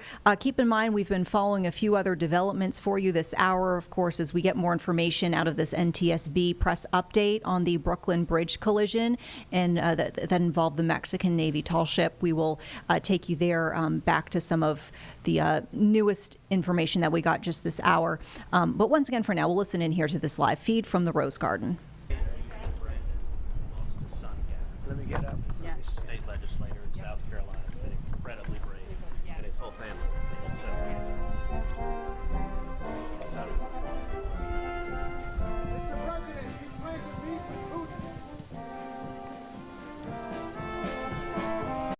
And folks, as we are watching this live feed, we did want to point out the gentleman just a few moments ago, shaking the president's hand, the first lady's hand, the gentleman with the beard and the goatee, that is actually a local representative. And we talked about this before we dipped into this live feed. Representative Brandon Guffey of Rock Hill had been very outspoken following his son taking his own life back in 2022. His son was a victim of sextortion.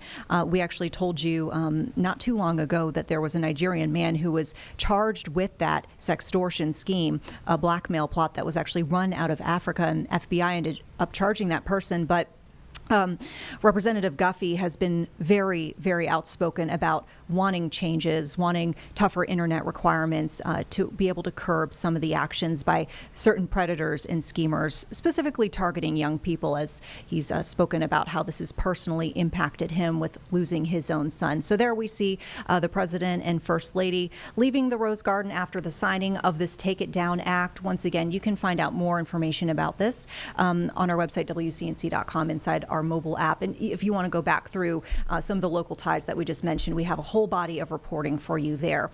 We do want to turn back, though. It looks like we've got some of this NTSB update that we can dip back into. This wrapped up just a few moments ago, but we can bring you back to the point where we had to dip out. And just let you know, once again, this is regarding Saturday evening's incident, the Mexican Tall Navy ship that collided with the Brooklyn Bridge, unfortunately killing 2 sailors, injuring 19 people. We did hear, it seems the bridge is structurally sound, but a big investigation underway as we speak. Let's listen in. We could put out an urgent safety recommendation for that issue. We will be looking into 3 main areas while we're on scene. First being the crew and the operation of the crew, the vessel and the condition of the vessel, and finally the environment, and that includes the weather, the wind, the current, the tide, and the operating environment of that. This morning we had an organizational meeting, and we set up various teams, split up into different teams, and they are currently nautical operations, marine engineering, bridge engineering, survival factors, and recorders. We are currently working with our counterparts with the Mexican government to gain access to the ship. We are optimistic that we will have that access very soon. In the meantime, we are working to set up parties to the investigation. The U.S. Coast Guard is always a party to a marine investigation. They're automatically a party. And we thank them for getting on scene very quickly. And we do appreciate all their support so far and supporting our lead in this investigation. The bridge team from our Office of Highway Safety has been working today with the New York City Department of Transportation, and they were doing a survey with the department there, and they have affirmed at this point that there is no significant structural damage to the load-bearing elements of the bridge. There is some damage on one of the travelers, which they use to access and survey the bridge at this point, but nothing structural from the bridge is an issue at this point. I will point out that the NTSB has long had an interest in bridge safety, including bridge strikes. Just 2 months ago, we released an interim investigative report about the collapse of the Key Bridge in Baltimore after it was struck by the Dolly, in which we made urgent safety recommendations to numerous bridge owners. These included recommendations to calculate the risk of bridge collapse after being struck by a ship, and if that risk is over an industry threshold, to take steps to mitigate the risk. We have received comments back from the New York City Department of Transportation. We just received it. We're in the process of evaluating it, but accordingly they have reported that they have run the assessment and their threshold, Breaking in quickly, folks, here on Live Impact News on WCNC Plus. We'll return you to the NTSB press conference in just a moment. We wanted to let you know of something just into our newsroom regarding an incident at the Cheerwine Festival over the weekend. We just got confirmation from the Salisbury Police Department that a couple of law enforcement officers were injured as they tried to break up a fight amongst minors at the festival. So this is the information we just received. So this happened Saturday. Sounded like Salisbury Police and Rowan County Sheriff's Office responded to what was an observed fight. They said that it looked like between 5 to 10 minors were involved in this fight. They were able to stop it apparently, but not before someone with the police department and someone with the sheriff's office were injured. Now, the police officer with Salisbury Police actually had to go to the hospital with a severe concussion. And we're also learning that the deputy with Rowan County Sheriff's Office had to go to the hospital with a fractured hip.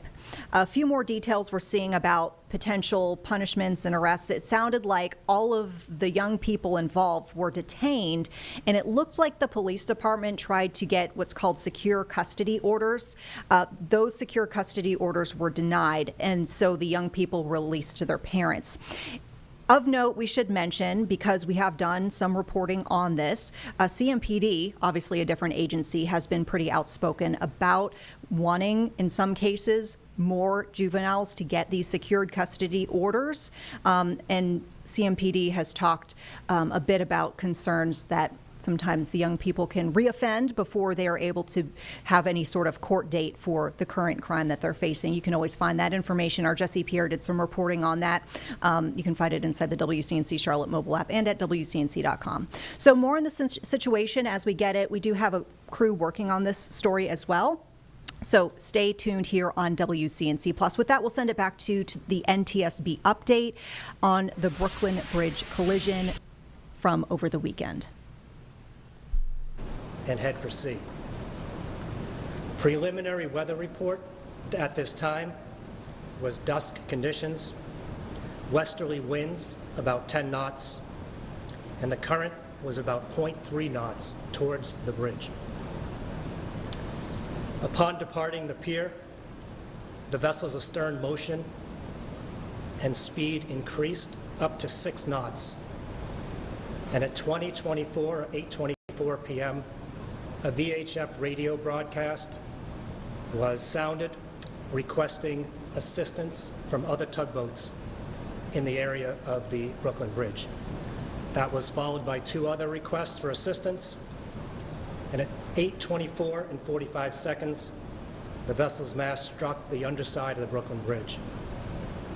At 8:27, the vessel came to a stop, and at 8:30, both NYPD and FDNY assets were on scene.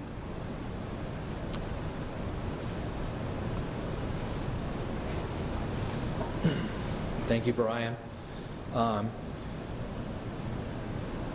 Please follow us on X at NTSB_newsroom. Again, that's at NTSB_newsroom for any additional updates or further briefings.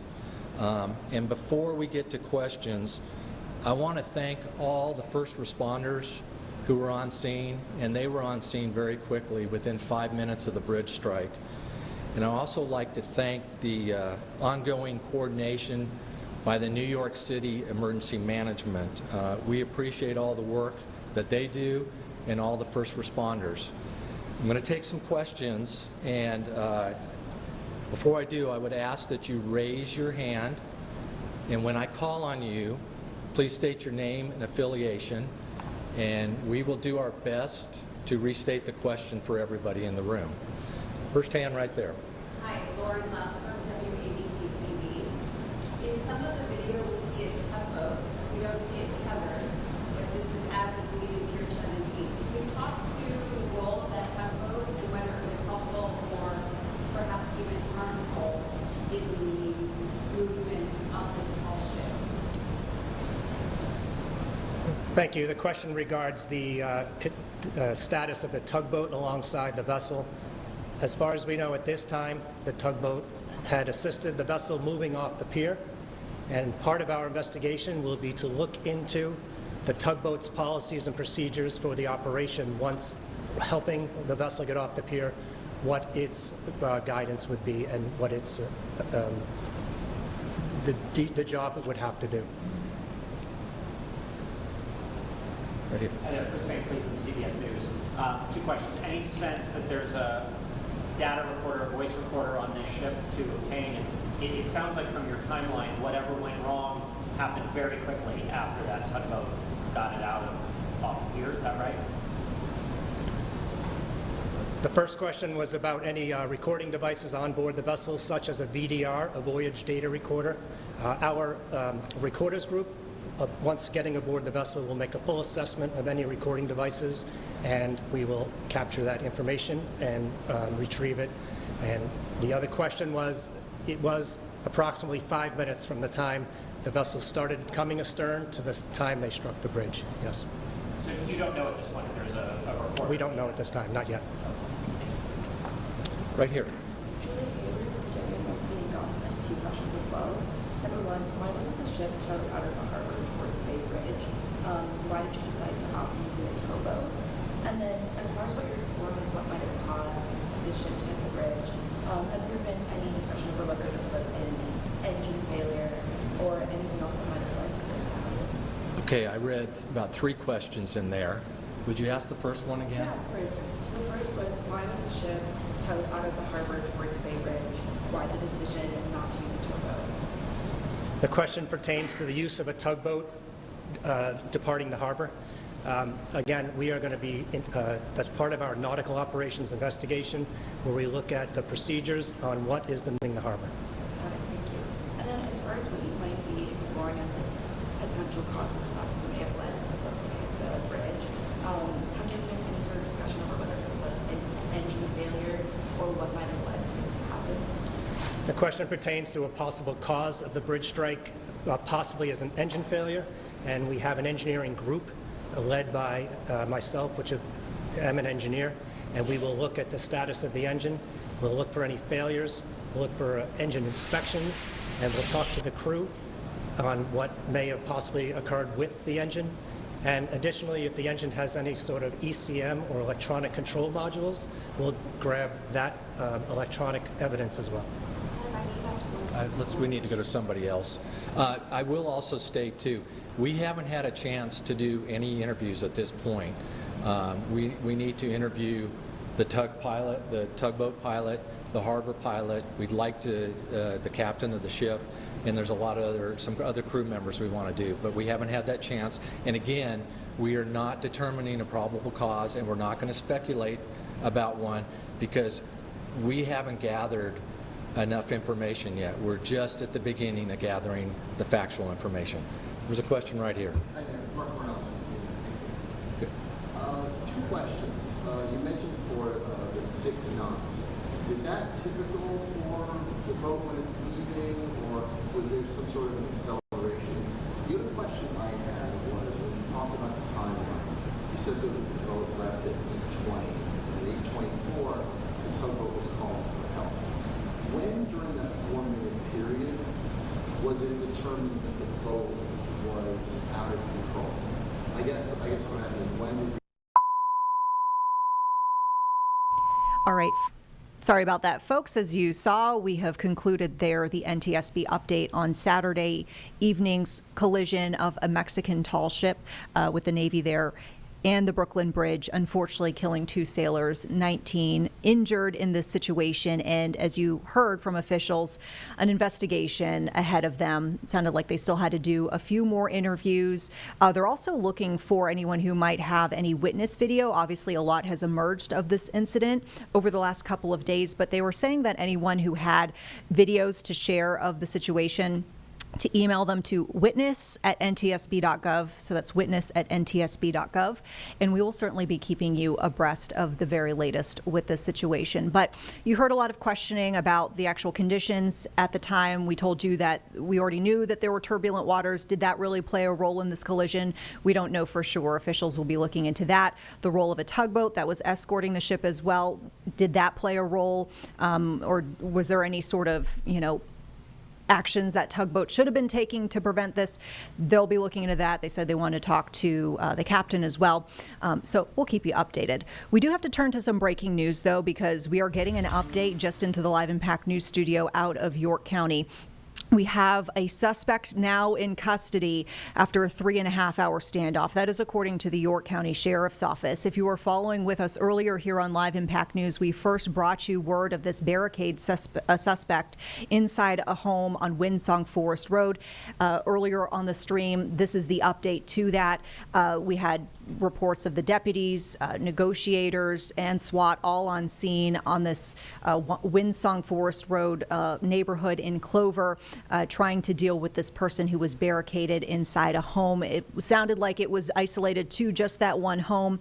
And throughout the 3.5 hours, we were hearing from authorities that there was no larger danger to the public, but they did want to give us an update from the Sheriff's Office, sharing that they do have someone in custody now, so seemingly the situation is wrapping up.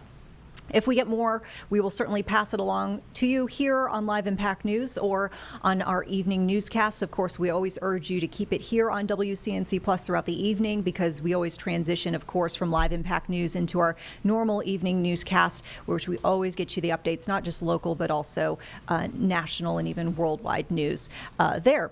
So with that, let's turn to a meeting that is underway as we speak. We've got City Council meeting here to discuss the 2026 budget. This is a workshop, so there could be some budget adjustments. We shared just several days ago that the city manager had presented his ideas for how money should be spent, even changes within the government system for the upcoming fiscal year. We had highlighted the fact that he had recommended the separation of CMPD Animal Care Control from the police department itself. So that would actually be a big structural change within the city government. But you see city leaders here with this live feed, which we're about to take, listening in, discussing, do they need to make any changes? And keep in mind, this is a big day as well, because we've shared with you at length the search for the replacement for the District 6 position. You remember former Councilman Tark Bakari stepped away from his role representing District 6 to pursue a administrative role within the Trump administration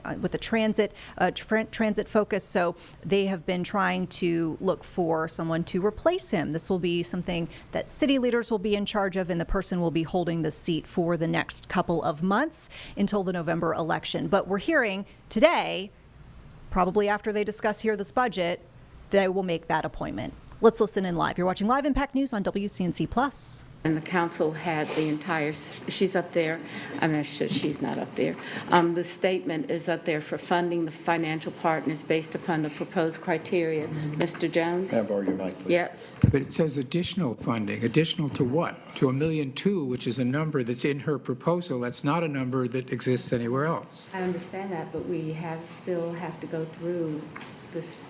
So- May I clarify, Mayor? So, and there will be a question for the manager, Ed, but the way I'm looking at it, if we just look at this as add and deletes time, then even though my proposal has multiple organizations, the proposal is an additional $444,000 from the staff's proposal of $812, which gets us to a new total amount. So I think that's what needs to be put in there, is that the new budget amount that I'm proposing is $1,256,468, but it encompasses multiple groups. But I think it's also kind of a separate conversation of, do we have 5 to support additional, to support this proposal? If we don't, then we remove mine and just go each line item like we've previously done. You've done a great job of explaining. That's what I was thinking. Is this a one time to make this additional funding, as Ms. Mayfield just, is the work that's being that was discussed, would that be appropriate to make it one check for 5 votes or what? Okay? Does everybody understand? I'm ready to go with.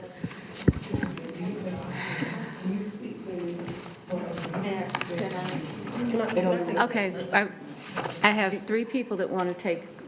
So, let's go with the manager first, and then we'll come back. So thank you, Mayor, members of council.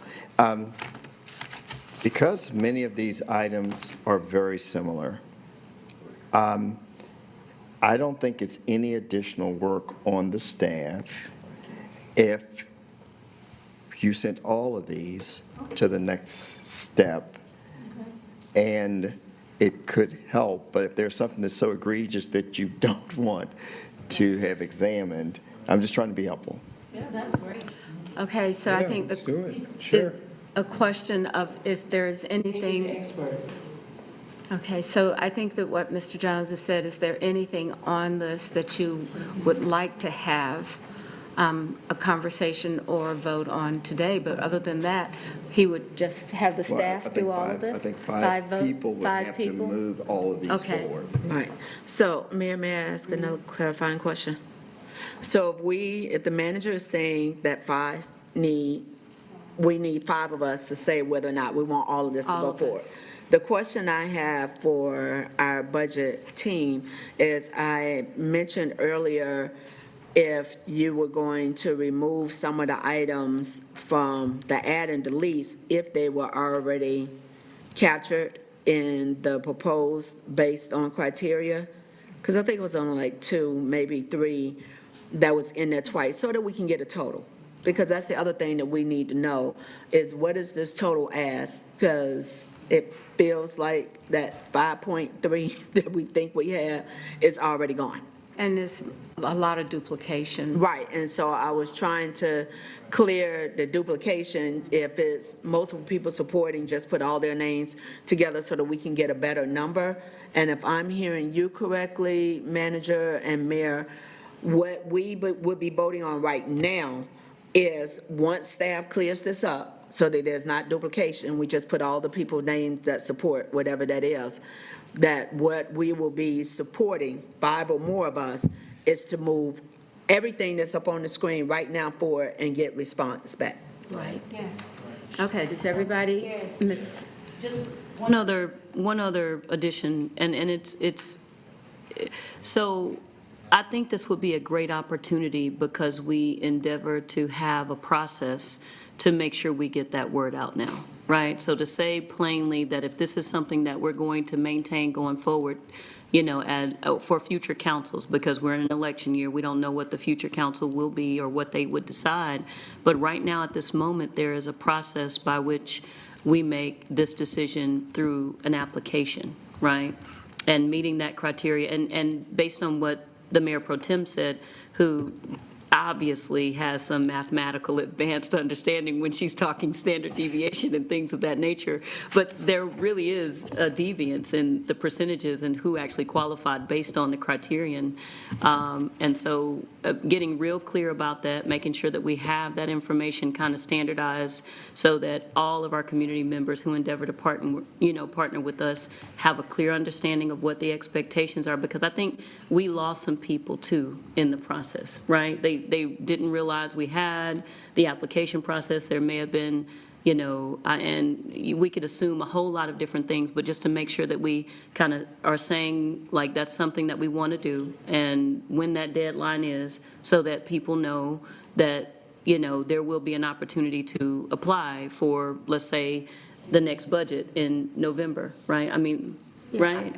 I think that what we've been trying to do is get that kind of, I guess what you would call policy in place. That would go to the committee to do that, because we don't have it, we're working right now with what is our budget, and if we can do all of these things, then we would take that, how do we codify that into the committee? Okay, with that. Folks, we'll continue to monitor here in full the Charlotte City Council budget workshop. And as we prefaced just a few moments ago, in a few minutes, we think that they will announce whoever is going to replace former Councilman Tarek Bakari in that District 6 seat. Wanted to point your attention to bottom right corner of your screen. We've got some new live images coming to us from Oklahoma City. You can see some dark and stormy looking skies out there. We know that there's a severe weather threat for folks in this area.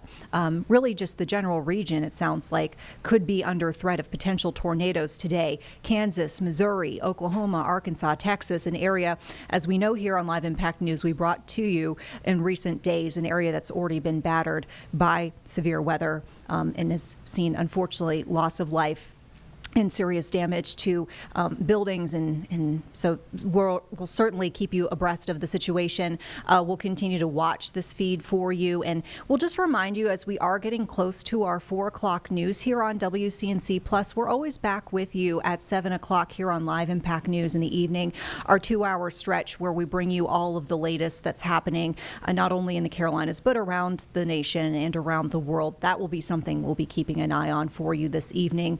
What could the storms bring for folks in this region? But once again, we've got this live look for you. Oklahoma City will continue to watch and keep an eye on that city council budget workshop, which remains underway. And we're expecting that big announcement from a potential District 6 successor as former Councilman Tarek Bokhari has stepped down to take a role within the Trump administration. Let's listen in live. So the financial partners will not be voted on in this budget? So I thought that was referred to the committee. So the financial partners discussion, I'm sorry. So the financial partners discussion will occur after June 9th? No. The changes to codify what we were doing would be, we talked about where we would have applications and all of that, and Ms. Molina was saying that. Okay. And so that's what will go into committee for discussion, but that would be after this has taken place. Is that correct? So in June 2nd, I'm sorry. No. Go ahead. Yeah, if I may. Go ahead. June 2nd is the next BGIR committee. Right. And so my motion was to have this at the BGIR committee at our 1:30 meeting, and then at the 6 o'clock meeting with our council, then it's a recommendation For the financial partners for only. the financial partners only. I think In the evening, this would be in the afternoon. I thought that what Ms. Molina was saying is that there are some things up here that we've talked about that we want to make sure that that's in the process, and I thought that's what the committee would do, but the council would vote on these things that are on the screen.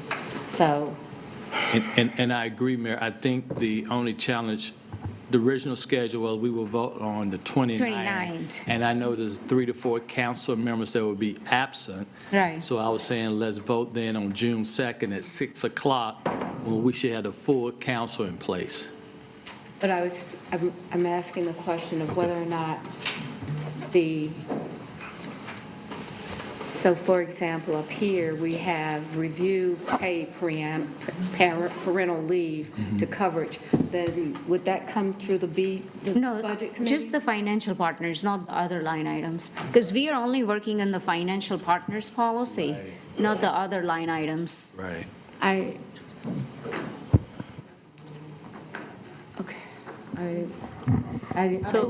Sorry, I believe this is consistent with what y'all did last year, and it's just a Right. recommendation, so maybe we staff what we were typically give the That's what full they do. council to consider that night, we would preview with the BGIR. Right. Right. Yeah. That's what they did That's last what we're doing time. last time? Yeah. Okay, so we have a practice, and so we'll go ahead with that. Does everybody understand this is going to go into the Yes. budget committee? Do we need a? Just the financial partners Just the piece, financial not partners. the other items. But we still need a vote to say that this is what you want the staff to review and bring back information in doing it, so. I think we have a motion. We have a motion and a second to do that? Mitchell to refer to the committee. Committee, And right. we need to take action on that. Second. All right, we have a motion and a second. Are you prepared to vote? If you're prepared to vote, please raise your hand. And those who are out. Okay, folks, we're about to turn you over to our 4 o'clock news with Nick Sturdivant and Jane Monreal. We wanted to remind you here, as this budget workshop is underway, we do expect once again to hear the person who will be appointed to that vacant District 6 seat, the one held by former Councilman Tarek Bokhari. We have